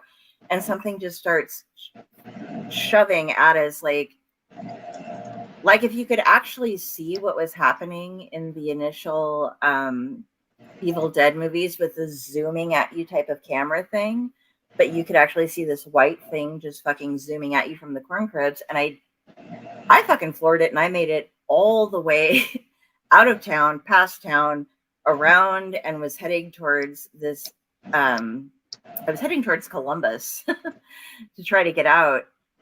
And I finally calmed down like 45 minutes later, and the guy I was with had no idea what was going on. He had never had an issue with this place before. He'd always just gone with his buddies to drink with it. And I start bringing it up to my friends, and he's like, stop. Did you see this? Did you see this? Did you see this? And like we're going through, I'm like, yeah. And he's like, yeah, here's the deal. Back in the day, that kid, there was a guy who lived there. He was a teenager, and it was pretty much the Amityville story. Like, he had killed himself after killing his entire family. Like, he blew everybody up with shotguns, and then went out to the corn crib, climbed up to the top, and hung himself. And apparently, according to my friend anyway, who had gone there frequently, when the police came through and did everything, they like cut off the rope that he'd been hanging himself from, but left the rest of it hanging there. And so they had taken the time to like climb up, grab the rope, and they took it up to what would have been his bedroom, which was the room that I didn't get to open the door for, and put it in there and started just like basically fucking around, doing some weird stuff at the house. But that place, they finally burned it to the ground because nobody would buy it and nobody would go there. I ran some friends out to there once in a while because they wanted to see the site, but like nothing happened after they finally burned it down. But there was so much activity going on there beforehand that it was just so that's one of my true ghost stories that has happened and I've had to deal with. And I'm still terrified of that fucking place because even though things have burned down, I was like, I had a connection to this beforehand. So I still have like, you know, the house might have burned down, but the corn cribs are still standing and I already made contact, if that makes sense. So, yeah. Oh. So that's my story about that place, which isn't about shoes, but I do have another story about shoes. Akia is on real quick. So you hear that? Okay, good. She caught up. That's what was going on. Akia. And that's nothing. Hello to say. It's okay. You're good. Love you, hun. Love you. Been having a rough time at work. Gotta make the bucks. Yeah. So I believe it's my turn now. I believe it is your turn now, sir. Is that what we're saying? A little bit of a side tangent. I remember exactly when I knew I would love to be a writer and tell stories. I was in 5th grade, and there was a sleepover at a friend's place at his farmhouse. It was just all of us in the upper room, all the guys from the upper room, and by upper room I mean when you go to a grade school in the rural setting, the building usually has 2 rooms, one for kindergarten, first, second, third, and then the other one for 4th, 5th, and 6th. I was in the upper room. We got there, and one of the things that we did was we built a fire. It was late September, kind of edging into October, so it was the right time of the year. But we built after the sun went down, we built a campfire. We were doing hot dogs and everything. Then we all started telling ghost stories. This is the first time I've ever experienced anything like this. I didn't really share because I didn't really know anything offhand, but just listening to it and letting my imagination run wild is fantastic. I realized that telling stories like this, there's a power in it. You can weave something out of nothing and hold many people almost spellbound like that. There's an alchemy to it. That was just a brief aside. I've always been I've been reading since I can remember. I believe one of the best pieces of advice I was ever given was for doing what I do is read a lot and then write a lot. Makes sense, right? If you're going to write, you got to know how to read. And that's what I do. Every day I write something, either if it's just for like a review on a blog or some of the stories that I'm writing. And I've been pretty much doing it since the mid-90s. So it's when I started kind of getting a little bit serious, keeping a journal, that kind of thing. This next story that I'm going to tell us is it's just bits and pieces. I'm still constructing it. Raz and I earlier were, what did you call it? A stream of conscious with something or other? It was like a stream of consciousness with main point beats. Okay. See, normally what I do is sometimes with the stories that I lay awake and I imagine certain scenarios in my head and what the conversations are going to be and yada, yada, yada. I went over this the last time, but then I write down the little bits and then, you know, there could be like 3 sections and I'm thinking, what goes here to interconnect everything? This one is titled What Hurts the Most. And another thing about it is it's one of the stories that I'm writing to kind of, let's just say it's kind of a therapy story. I'm writing it to make sense and wrap my head around these complicated feelings I have for someone. It started off like that, but then kind of turned into a story within the same universe as the television show Supernatural. So it's in that universe. None of the characters from the TV show up. It's just in this kind of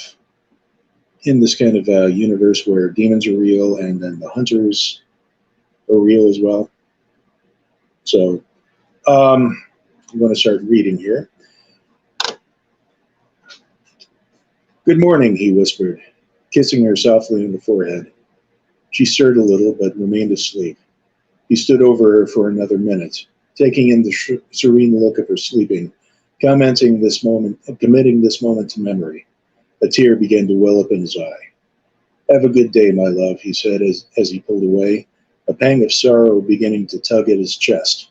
He turned away silently and walked out of their bedroom forever. He had been replaying that scene in his head since getting in his pickup and leaving her that morning. That had been at 6:09 a.m.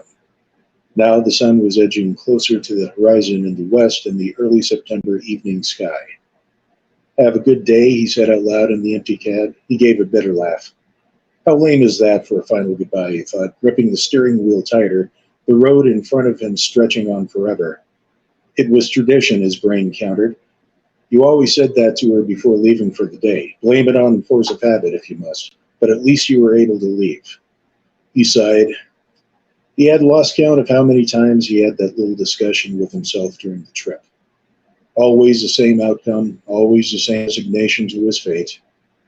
He had already played out every single possible outcome from every single possible way that he had tried to get out of this situation, but it always boiled down to him losing her in the end. This way may seem like the coward's way of doing it, but it was the best way to spare her the least amount of pain in the end. That's what he kept telling himself, at least. He had been traveling west, mostly on Interstate 80, stopping only for gas and food, though he didn't really have much of an appetite. His journey would take him through Omaha, Nebraska, where he would change to a different road, one that led a little bit out of the way from normal civilization, one that took him all to where this began 10 years prior. So far, he was making good time, right on schedule. Then I have a bracket here that says stuff goes here, so I'm still working on that portion. Carrie's laughing because she read this and kind of saw what I did there. He arrived at his destination a little before 11 p.m.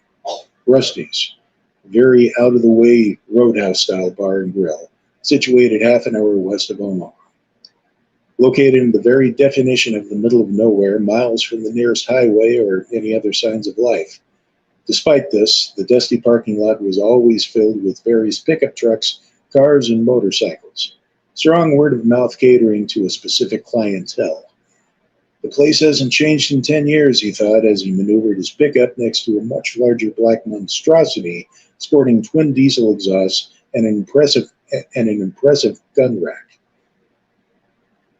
He was counting on that. It was one of the two reasons why he spent the good part of the last decade restoring the 1983 GMC pickup he was driving, to blend in with the others in the lot. No one would look twice at it or get suspicious if it remained for an extended period of time before being reported as abandoned. The second most important reason was because it couldn't be traced like any of the modern vehicles on the road. He made sure that everything was as factory original as possible, from the engine rebuild down to the floor mats and upholstery. Of course, his wife thought his hobby was adorable and indulged him, going so far as purchasing an original factory AM/FM stereo with the big chrome knobs and the slot buttons for a hefty price off of eBay as a gift. No reason, she had said, just because.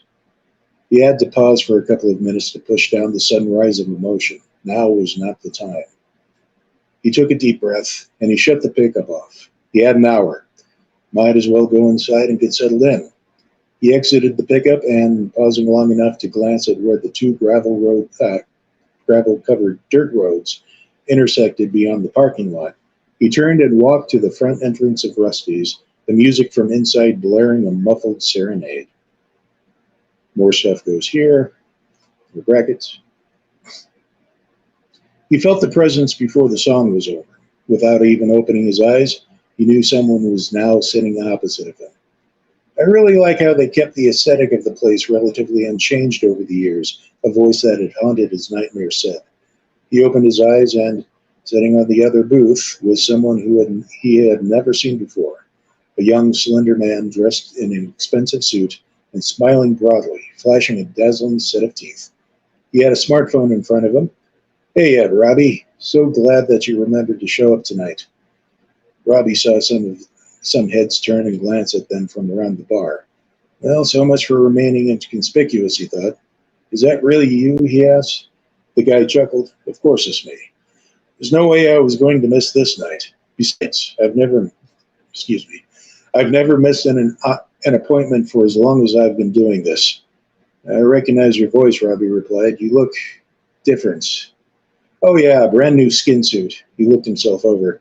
One of the problems with you humans is that you tend to break down after extended usage. Mileage will vary, but the general time frames is maybe 2-3 years before the check engine light comes on. He looked back at Robbie and smiled again. Picked up this new hotness a month ago at one of those hip microbreweries. Still reeks of pretentiousness, but why are you here now? Robbie interrupted. It's still a while until midnight. The eyes looking at Robbie narrowed a bit. No need to be rude, he said. Yes, any other person. I would show up right at the agreed upon time, right on the dot. Keeps things strictly professional. Then he pointed directly at Robbie. You, however. He leaned forward and rested his elbows on the table. What? Robbie couldn't help but feel a bit annoyed at this invasion of the last few minutes of his life as he knew it. He didn't say anything, just looked at Robbie thoughtfully for a couple more minutes. Finally, he lifted up his smartphone. Did you know, he said, that this place had one of those internet jukeboxes installed a few years ago? He began poking at the screen of the phone. Okay, Robbie answered. I have no idea what that has to do. They got rid of that big old CD jukebox that they had taken up at the back area by the dartboard. Now that they have this shiny, flashy touchscreen that has access to thousands of songs, so you're not limited to just a handful of CDs they're able to fit in the old setup. No longer are you restricted to whatever the general music taste of the local clientele is. Now, whatever your flavor, you can share it with everyone, whether they like it or not. They even have a smartphone app interface for it, so you don't even have to leave the comfort of your own booth. Here we go. He touched the area of the phone screen, and almost immediately Conway Twitty began crooning about running into a past love.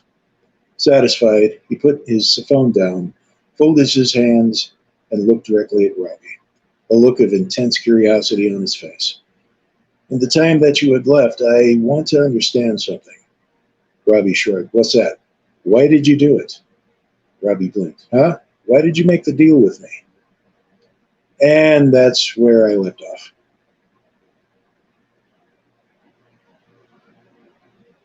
Hello? Very God cool. Damn it. I'm a Supernatural fan, so like the early stuff, I didn't get all the way through the 15 or however many seasons they went. The first 5 are wow, but yeah, exactly.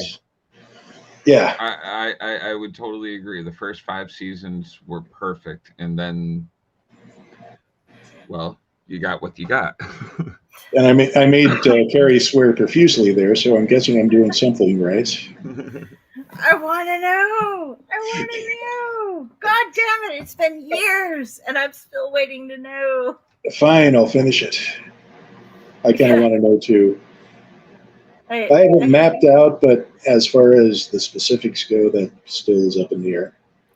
I got to pull up some Frank. Frank's visiting us. Well. What do we have here, brothers? Yes, we're doing a horror show for you. He's making fun of my drinking. It's not my fault, though. That was a squirrel that was pouring Ratatosker. His Men in Black joke of the night, and hello, darling. Mr. Twitty is stuck in my head. My work here is done, yes. You have fucked with Frank. That is good. We all like to fuck with Frank. We can't have him on shows, though, because when we start laughing, he never stops. It's the entire... Seriously, Jeremy, I'm new one because Frankers and Razzles is finally happening very soon as a show. So that I think half of it is just going to be him and I cracking each other so hard up so hard that we cry for like 20 minutes, and then we take gasps in between trying to talk for the next 20 minutes, and then we get it together for the next 5 minutes and talk again, and then that happens, and it's just a cycle. Yeah, Frank does drive me to drink. It's a thing. He's all about it. But we've decided we're going to. And if you haven't seen my fancy pipe, there, I got a fancy pipe now. We're gonna name it by the end of the show. Jeremy, can you do your miracle sideboard man thing and bring forth a Godzilla at the moment? It's not Godzilla. It's Slothzilla. Okay. Nice. Hey, you guys. But there would be something right there. I'm going to get you and Frank, aka Hexus, and Raz, and there was one other person. Who else do I want? It's from the Dorkening. There's somebody else from the Dorkening who's Super Godzilla.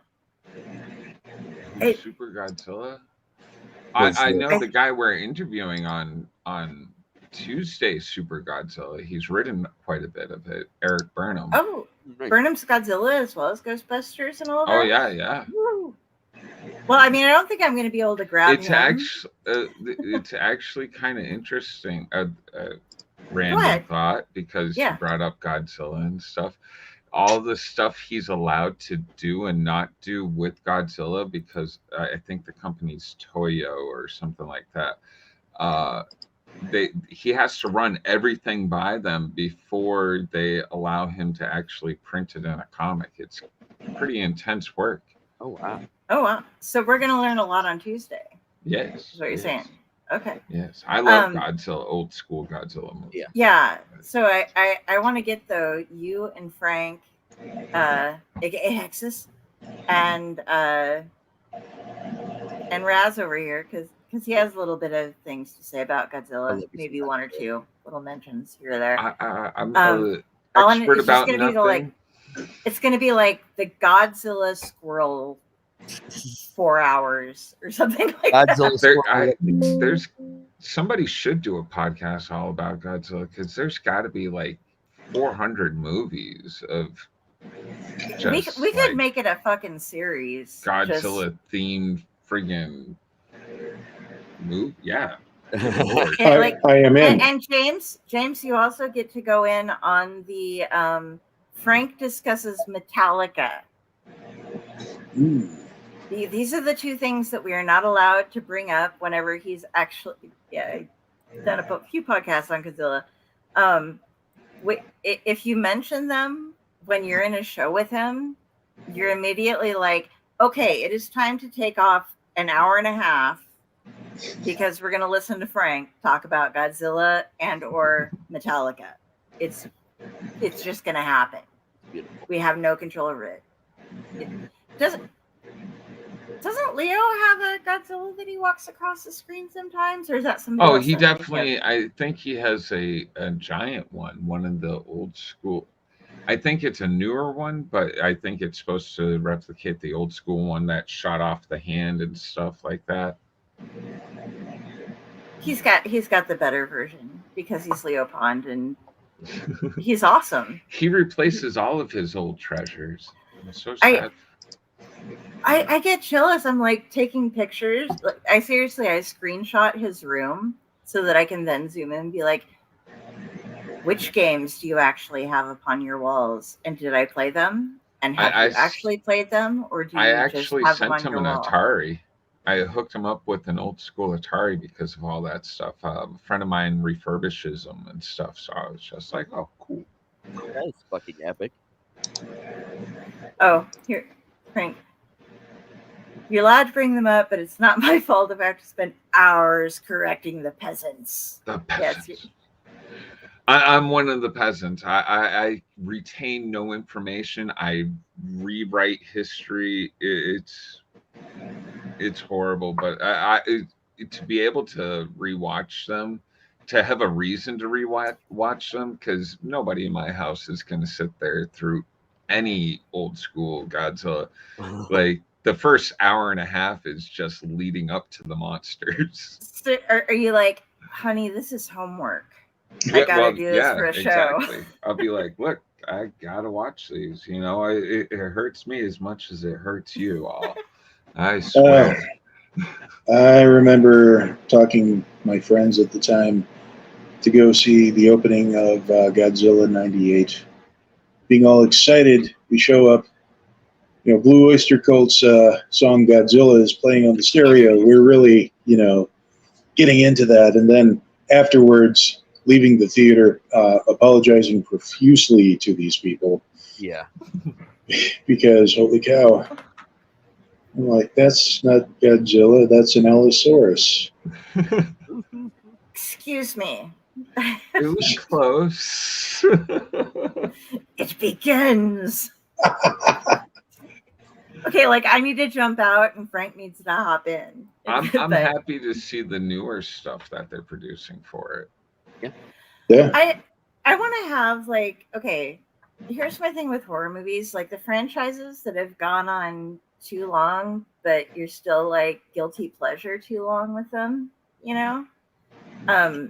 they all had like a god damn it, Abbott and Costello episode, right? Like Frankenstein meets Abbott and Costello, right? And those kind of things. I want to take you could take just basically the old footage and replace it and put it into a new movie where they meet somebody else and just kind of like blur their lips a little bit with the stuff that we have now and make them say like, oh god, it's Godzilla. Probably it's when you Jaws, have to blur their lips.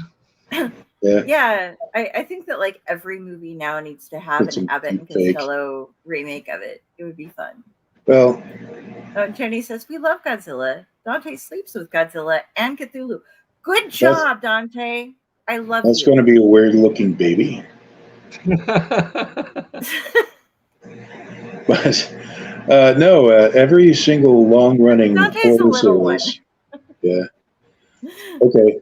Sorry, but not sorry. But every single horror franchise that has gone on for maybe too long, it always the moment it jumps the shark is when they go into space. So I love Jason in space. Oh my god. Jason X was one of my favorites. That was yes. Okay, the nanobites was the best.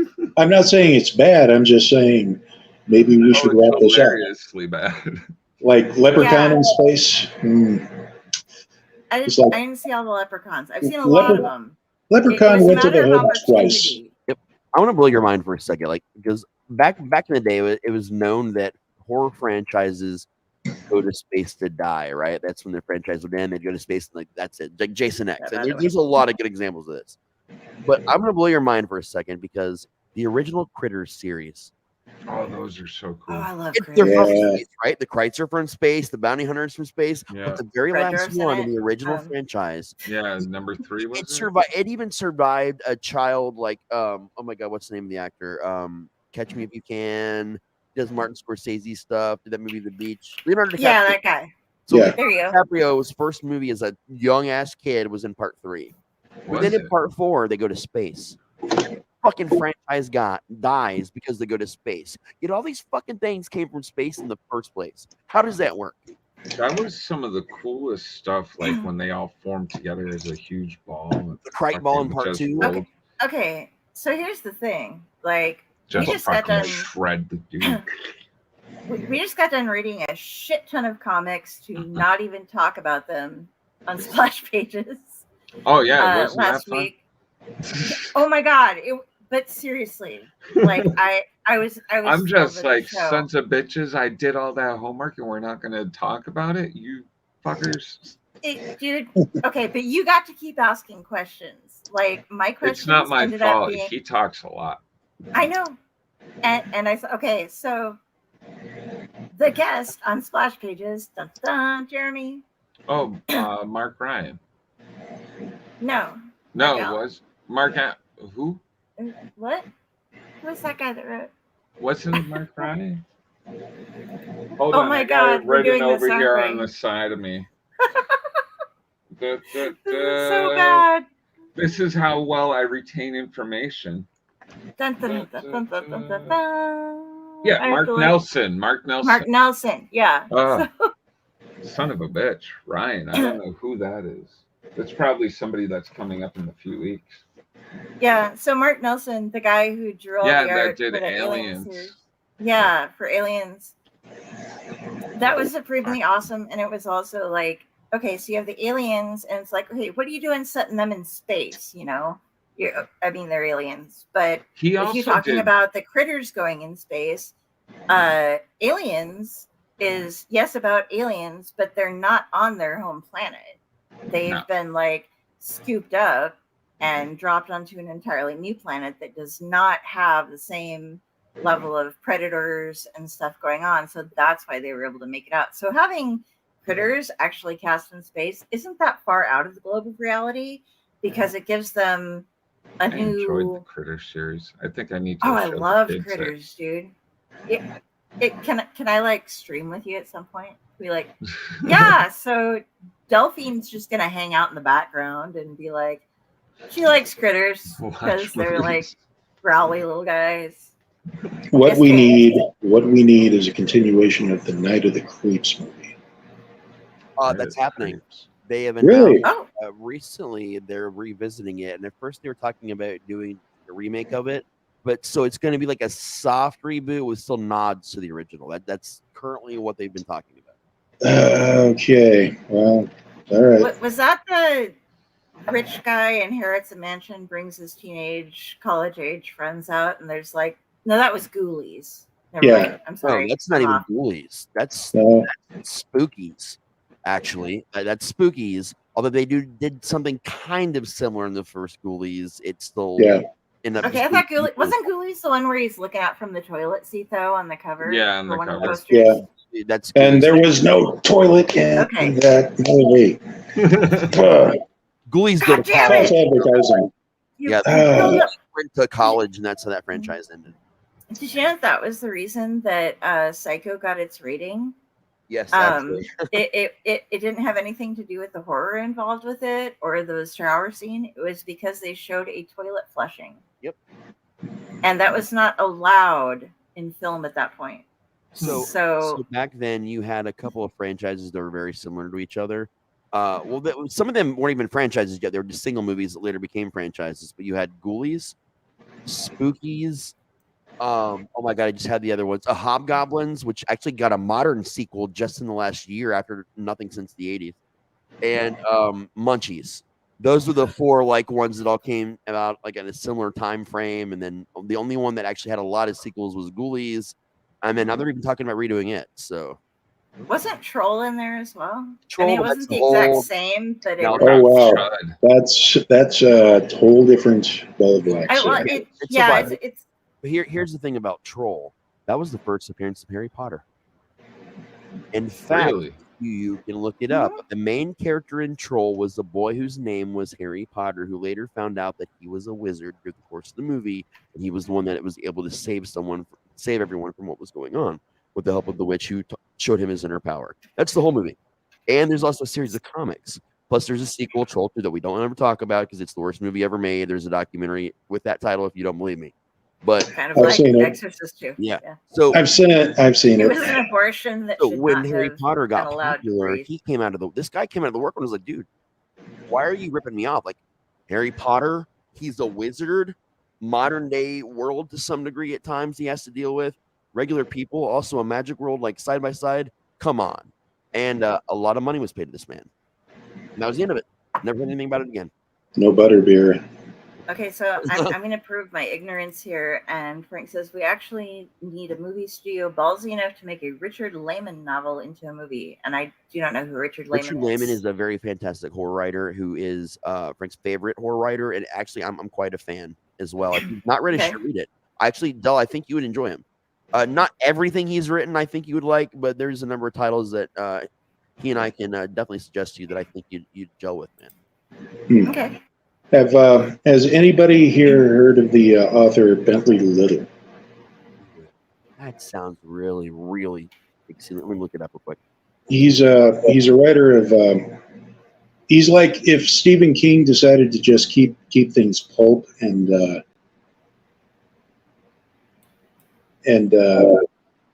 like here's a horror Here's a horror novel about a mailman. Ooh, boogie, boogie, boogie. I know who this is. Okay, I I seriously him in the 80s around the same time I discovered. I think it was him and Christopher Pike. I discovered on like the same day at my local my school library, and I got one of each of their books. And I'm trying to remember which one of his I read. I think I want. Oh my god, The Summoning. It's called The Summoning. I haven't read it in years. I don't even remember. I remember what the cover looks like, and I remember the gist, but I don't remember most of that book. But I remember The Summoning. But then I read was it Night School? Something about a school or a college, night school maybe. Yeah. And then but he has an amazing ability to start off, pretty spooky, but then everything goes batshit insane. I need to go back actually. I was just looking him up and saw that I had only actually read 2 of his books when I was a kid and never again. So that's going back on my TBR. I have a list of the books that I've read that I've reviewed on one of my blogs, and the local Hastings store, which is kind of like a part bookstore, part CD shop, record shop, kind of like a multimedia type pop culture store. But their book section always had like a bunch of used Bentley Little novels that for like a couple of bucks. And I would just feast on those, read them in a couple of days.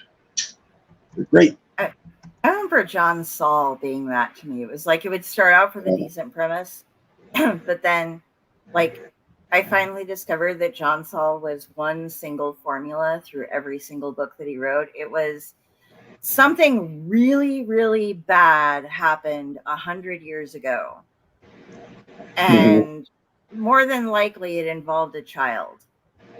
And then today, somebody else new moves onto the property. They start digging through things, or they start going through the town. They start stirring up trouble wherever it had been, and then it attacks their children.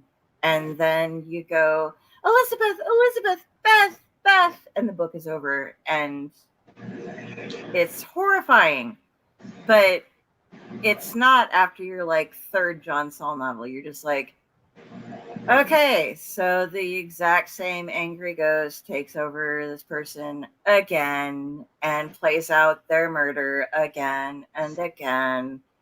And it was really terrible. But you find a formula that works. It worked for him. I mean, everybody bought his shit. But okay, so real quick, we're still on Campfire Night. Yes. Frank just showed up and fucking derailed everything. God damn it, Frank. Jeremy, do you have a story that you'd like to share?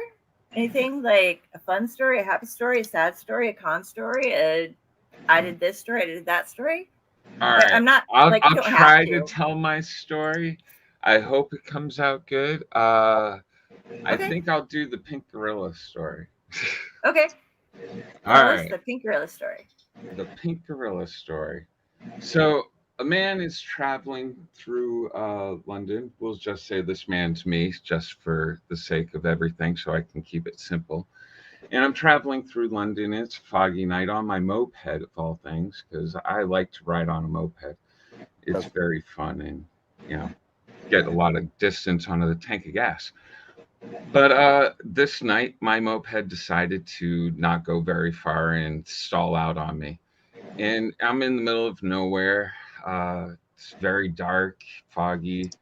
But off in the distance, I do get to see some lightage. So I start heading my way that way. And I find that it's a farmhouse that looks rather well manned, I guess you could say. So I go down to check it out and knock on the door, and the farmer opens the door, and he is a strapping man, probably of the age of 70, but you could tell you don't want to mess with him. He is a big, big dude. And I let him know, I'm like, hey, my moped up the way kind of shit the bed on me, and I need either a phone or a place to stay tonight so I can in the morning. He's like, I don't have a phone, son, but I do have a bed you can use, and we can eat some jam and crackers and, tell some tales by the fire. I say, this sounds like a grand old time, and, while in Rome. So I join him inside. We have some jam and crackers and some wine that he himself produces out on the farm. And we go ahead and get ourselves liquored up and, tell the tales that we enjoy telling. And he then shows me off to a room later on in the night and says, "Why don't you sleep here, son? And we'll see you off in the morning. Get you back on your moped and get you on your way." So I go lie down. It's a beautiful bed, nice and comfy. So I drift off right away, kind of a little bit inebriated. And I'm awakened, not but like maybe 20 minutes later, to the man saying, "I need to show somebody something, and you're that somebody, so please come with me." And I was willing that night, just in the mood for it. So he brings me down to his kitchen, and we move the kitchen table, and underneath's a little rug, and under the rug's a little trap door. And we go down into this kind of root cellar kind of thing, dirt floor, very dark, kind of dampish. And he's like, "Come with me, son. I've got some things to show you." And we get to the first door, and it's this wooden door, nothing big. Opens it up, unlocks it. We go through. Next door, it's a heavier steel door. He pulls that door on open, and we walk through another door, a much, much heavier door. He unlocks a few latches, gets it open, and then again, another steel, heavy, heavy steel door. But this one only has kind of a sliding where you can peep through kind of thing. And we go over, and he's like, "All right, I'm going to show you this, but you can't tell a soul." I'm sure, I want to know now. We've gone through all these doors. What's going on down here? And he's about to slide the latch open, and he turns to me. He's like, "Actually, you know what? I can't. I just can't. I'm sorry I brought you down here. Let's go back upstairs. I just can't do it right now." And I'm curious as all fuck, a little bit inebriated still, but it is his house, so I journey back to my room with him. And he once again says his good nights, but I'm not going back to sleep. It's impossible now. I need to know. So I journey back down to the kitchen, move the kitchen table, move the rug, open the trap door, head on down to the first door. No problem opening it. Second door, a little heavier, but still, no problem. Third door, I'm having a bit of difficulty, but I open it enough to get through and slide my skinny ass through in there, and I get to the door with the little sliding thing, and I walk up, and I'm ready to see what is this? What's behind our door? And I slide the latch open, and it's pitch black. A little bit of movement I can hear, but pitch black.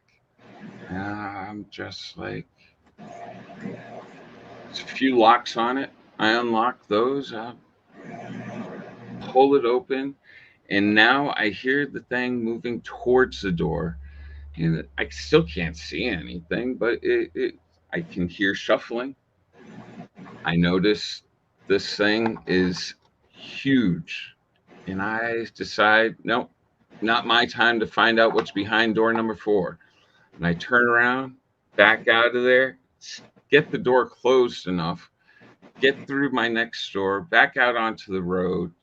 I'm messing up this story. I'm sorry. I'm a little bit nervous. It's first time doing this live.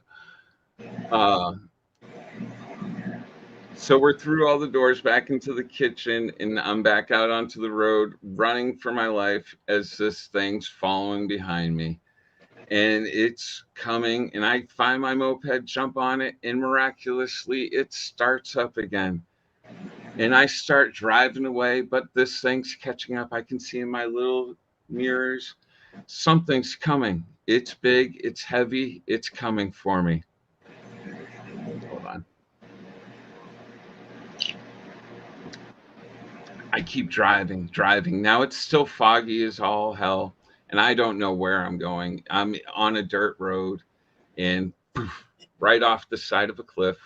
Luckily, of course, as in every story, I'm able to grab onto a nice little vine and hold myself up there and just be stranded as I hear this thing lumbering towards me, just coming over, and I'm praying. I'm just like, please, please, please, please, let this all end right now. Let it all end.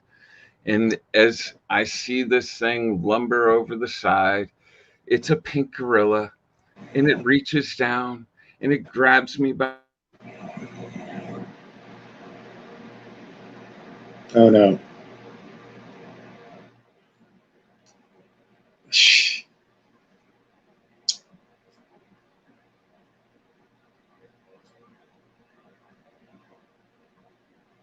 We're experiencing technical difficulties. One moment, please. I'm beginning to think that he did this deliberately. That'd be epic if that was the end of the story. Like, seriously, I will applaud him. Brilliant. I'm really getting into the story. Like, he's being grabbed by this fucking pink monkey now. I want to know what the hell's going on, man. I think I have a variation of the story myself. Jeremy, I need you back. I must know how it ends. Does it end with the phrase? Does it end with the phrase "tag you're it"? Oh damn! Okay. He popped off for a second. We'll get him back. We'll get him back. We'll get him back, guys. That was going to be our. I think that's our last story for the night, wasn't it? I have one more shoe story. Oh yeah. We got one more. One more shoe story. All right. Hexus would like us to know that Frank is a dick. Okay. We already knew that, Hexus. Wait, is a dick or eats dicks? A big, massive, throbbing dick. Don't forget veiny. Oh, hold on. I'm on here. Jeremy's computer is frozen now. Oh no. Oh noes.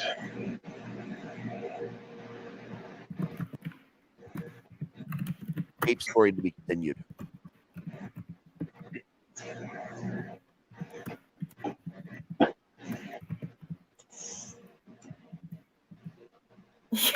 He hit his computer and did it again. He kicked his computer again. Yeah. Yes. They don't like that, surprisingly.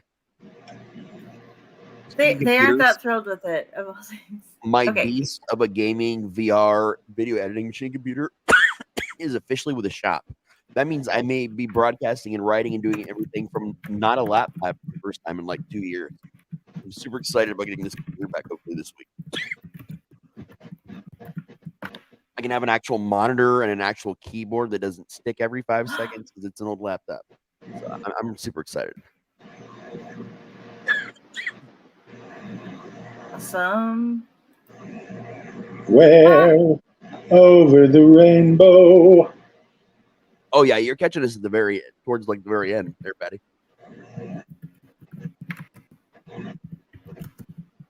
You missed my fantastic drug story at the beginning. I'll relate it to you sometime.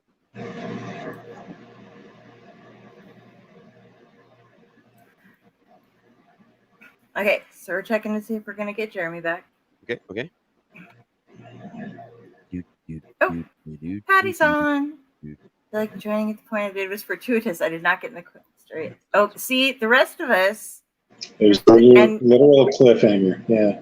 Yeah, this was Jeremy's first time being with us on a storytelling night. Yeah. So it's like, da da da.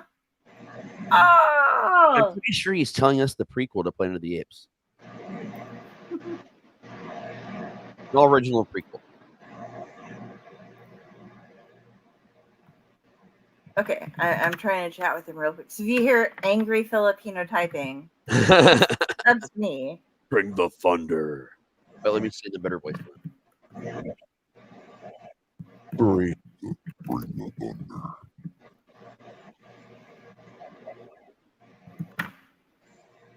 Yeah. I gotta keep looking. Sorry. And welcome, Patty. We love to have you here. Indeed. It is nice to have you. I am sending some people your way, by the way.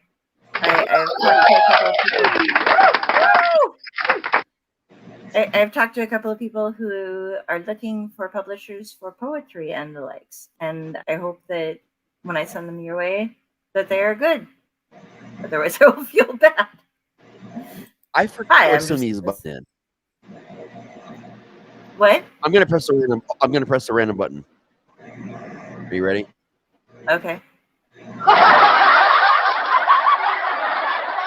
Okay. Some of these buttons are oddly titled, or they're not titled at all. Like this one just says "din din."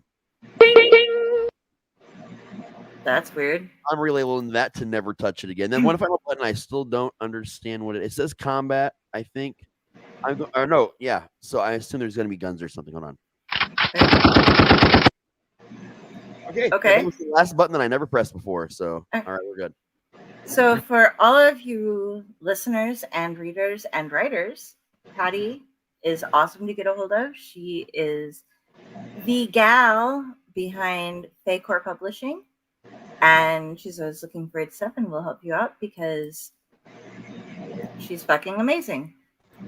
Oh, we got Jeremy back. Okay. Yay! Jeremy. Wrestle fucking monkey. Damn computer. Okay, so you had us laugh that you had just gone over the cliff. So the pink gorilla reaches over the edge. Yes.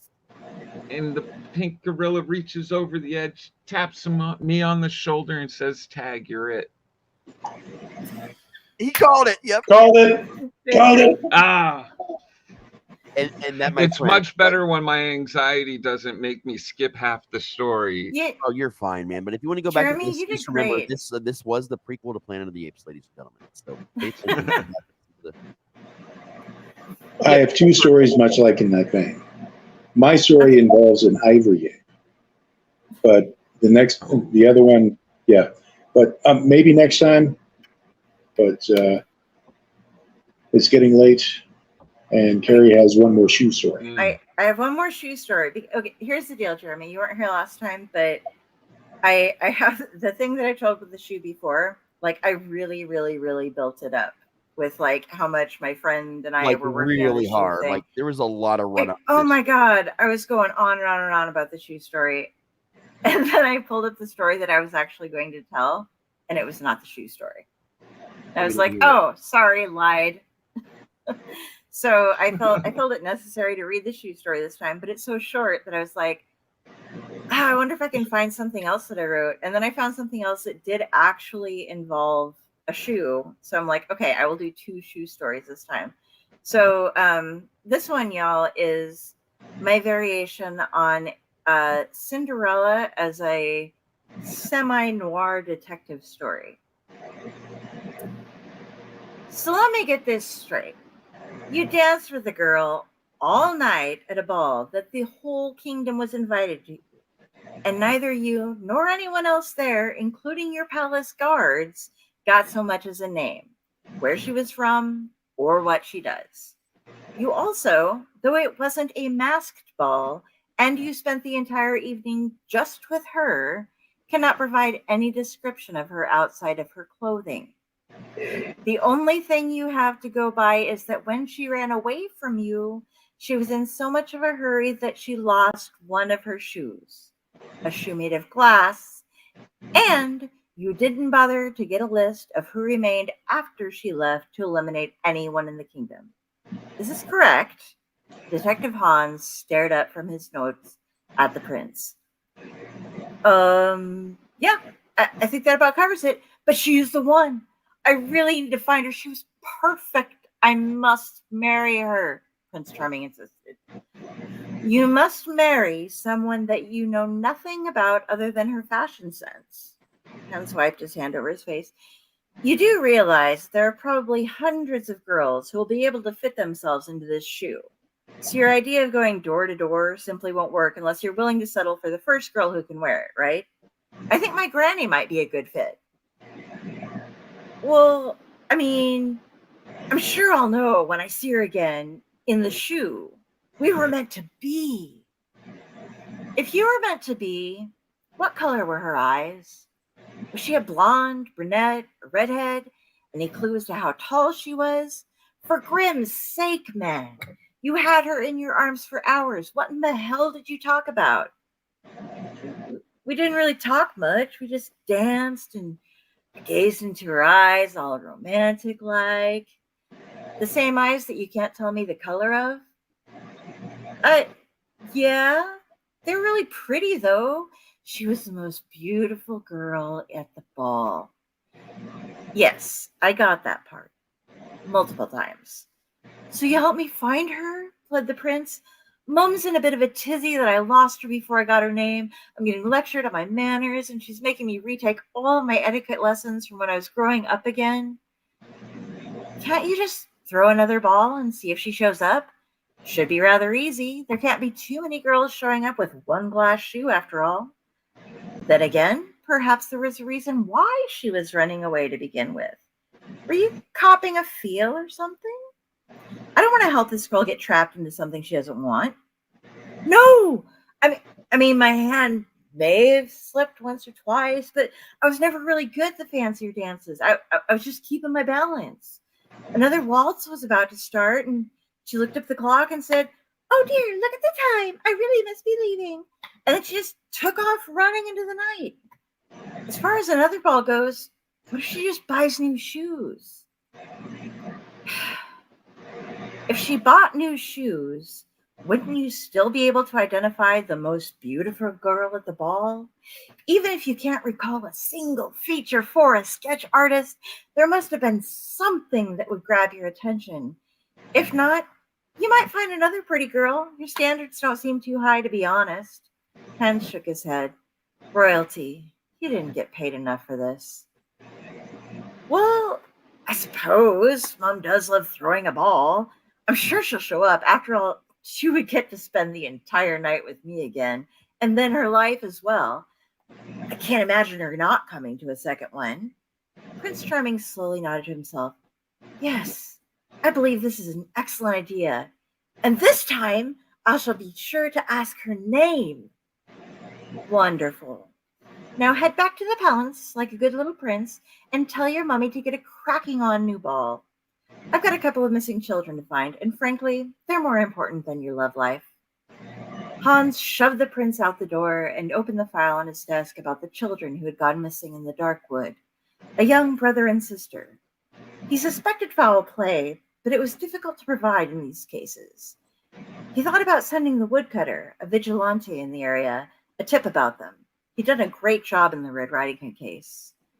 Hans pulled out a parchment and began penning a missive to him immediately. The end. I love that one. This is the first time I've heard it. Great.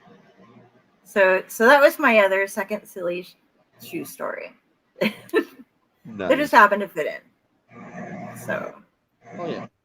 We got started a lot of stories, man. Yeah, we had a good time tonight. We told some funny ones, some scary ones, some life drug-based experience. We had a lot going on today, and you finally got the shoe stories that you've been waiting patiently for after the insane buildup. Things that go on your feet. Even if they aren't scary, they'll freak you out. Yeah. And note to self, finish the story so Carrie can understand what happens. Yes, please. I would like to know the end. It was like you don't tell the end, and then Jeremy just drops off, right? No, I'm out of here. At the literal cliffhanger. You're like, and I then know, I'm hanging like the for a line, and I lost. I thought you did it to us on purpose. I was like, that motherfucker. That was the end of the goddamn story. I was able to end it, though. The joke. I was able to finish it. Well, thank you, sir. It was a moment, man. It was a moment. It's one of my dad joke things for my kids. Like, I can't even remember who first told me it when I was a kid, but like I've been telling it for years to my kids. And I don't know why I got so full of anxiety right there. It's just you three. I mean, it's everybody else in the chat and stuff too. You but can't like, see them. Fuck them. You can't see them. You can just. I know, but like for some reason, next time I think I might just have it written down like you guys do. So it's like, bam, right there. Wait, and I we're can't supposed miss. to write shit down? Oh well, F you, man. Raz never writes anything down because he's just that fucking cool. Yeah. I think next time I'll tell you the tale of the purple frog. That's the story that nearly got me fired from my job. Oh, I even took my meds tonight, and I'm still like, okay. I had a friend who... I've been all over the place. I wrote an entire chapter for my thesis novel while I was telling you guys this story and talking to it and interacting with you this whole time for school. Wow. This whole time, that's what I was doing while I was talking. It was great. It was a day. Yeah. It's a rare day. Oh. You were saying, Carrie? I completely forgot what I was saying, actually. I'm sorry. All right. Damn squirrel. He's drunk. Actually, he's on the floor. Ratatosker is done for the night. I have some evidence. This is what he had before. It's gone. Oh yeah. He's just Right. doesn't take much to get a squirrel drunk, you know. No, and we are kind of drunken squirrels. Tomorrow's gonna be surprise corn day for that squirrel. It's gonna be what? You don't know what surprise corn is? Oh my god! I thought you said surprise porn, and I was like, Yes, so "What the did fuck I. is happening in my living room?" CORN, surprise corn. Oh, surprise corn! It like super drunk, super high, and you. That's like, weird. Corn, you've forgotten because you were higher drunk that you ate ears of corn. So you go take a shit the next day, and there's just surprise corn. Okay, so that was something that somebody told me about vomit. Like, no matter what you've eaten in the past week, you're gonna vomit, and there's gonna be corn in it. At least one. Sometimes it's just one corn that's there. Yeah, I don't know. Even people who don't eat corn. All right, guys. Okay. Yeah, I'm going to have to call it a night. Oh, we're actually wrapping up right now. We're yeah. all Okay. Yeah. We're gonna be calling a night here real quick. So thank you everybody for coming and hanging out with us. We have stuff going on every Sunday night for the All Light podcast, various types of storytelling information, and we're gonna have one where we just hang out, squirrel out, have some fun, talk about some shit, and we're gonna include buddy chat in it still because I'm having some serious mental breakdowns these days, and I need to keep buddy chat around for me, but buddy chat by itself wasn't working so well with it just being a thing, so we're gonna add more to it and have more people show up. But I'm not gonna give myself any outing because everybody knows how to get a hold of me. Raz, how do you want people to get a hold of you? You got stuff okay, well, you have a new book coming out, so I thought you might want to... Oh yeah, RastySlasher.com. That's also getting updated again this week. Anything you ever wanted to know about me and things you don't want to know, you can find there. I mean, I've got social medias that are updated by the lovely Jenny. I've got the TikToks and the Twitters and the Facebooks and the you name it, it's up there. And you can find a lot of stuff. She does a great job reposting a lot of things I do. So check out all those social medias. Just look up RazDSlasher. I'm the only one, I promise. And also RazDSlasher.com. And we'll be talking a lot more about the Riverside Chronicles, my big short story collection that takes place in the same universe. I write every fucking story, or every story I tell you guys all happens in the same town. So I'm excited about it. Comes out a little later this month, but again, as we get closer, I'll be talking to that a lot more, and we'll be doing a book giveaway on that one. So, all right, James, tell everybody what's going on, how to get a hold of you. Well, I have a lot of PT coming up here soon after I get my foot fitted. So I have had a lot of downtime in the past year, just kind of writing stuff, and you can find me on Facebook as James Case, and Twitter as James Case too. My blog for the movies and beer is movies-and-beer.blogspot.com. And Jeremy. How do we get a hold of you? I'm Jeremy Courtney on Facebook. You can check out Comic Book Lovers Buy Sell Trade in Auction House and Buy Sell Trade with 20,000 other nerds and geeks over on Facebook. Let's see, I'm on Splash Pages every Tuesday night, which this Tuesday we have who on? Eric Burnham. Eric Burnham, yeah, the Ghostbusters fame and Transformers and Ninja Turtle and all sorts of stuff. Nice. Let's see, and yeah, we read a bunch of comic books and we hang out with the guest, and that's fun. And then on Wednesdays there's Midweek Geeks, where we just cover all the new stuff throughout the week of geek culture. And you can find all of that on Facebook or iTunes or any other place that you listen to podcasts. And I think that's it.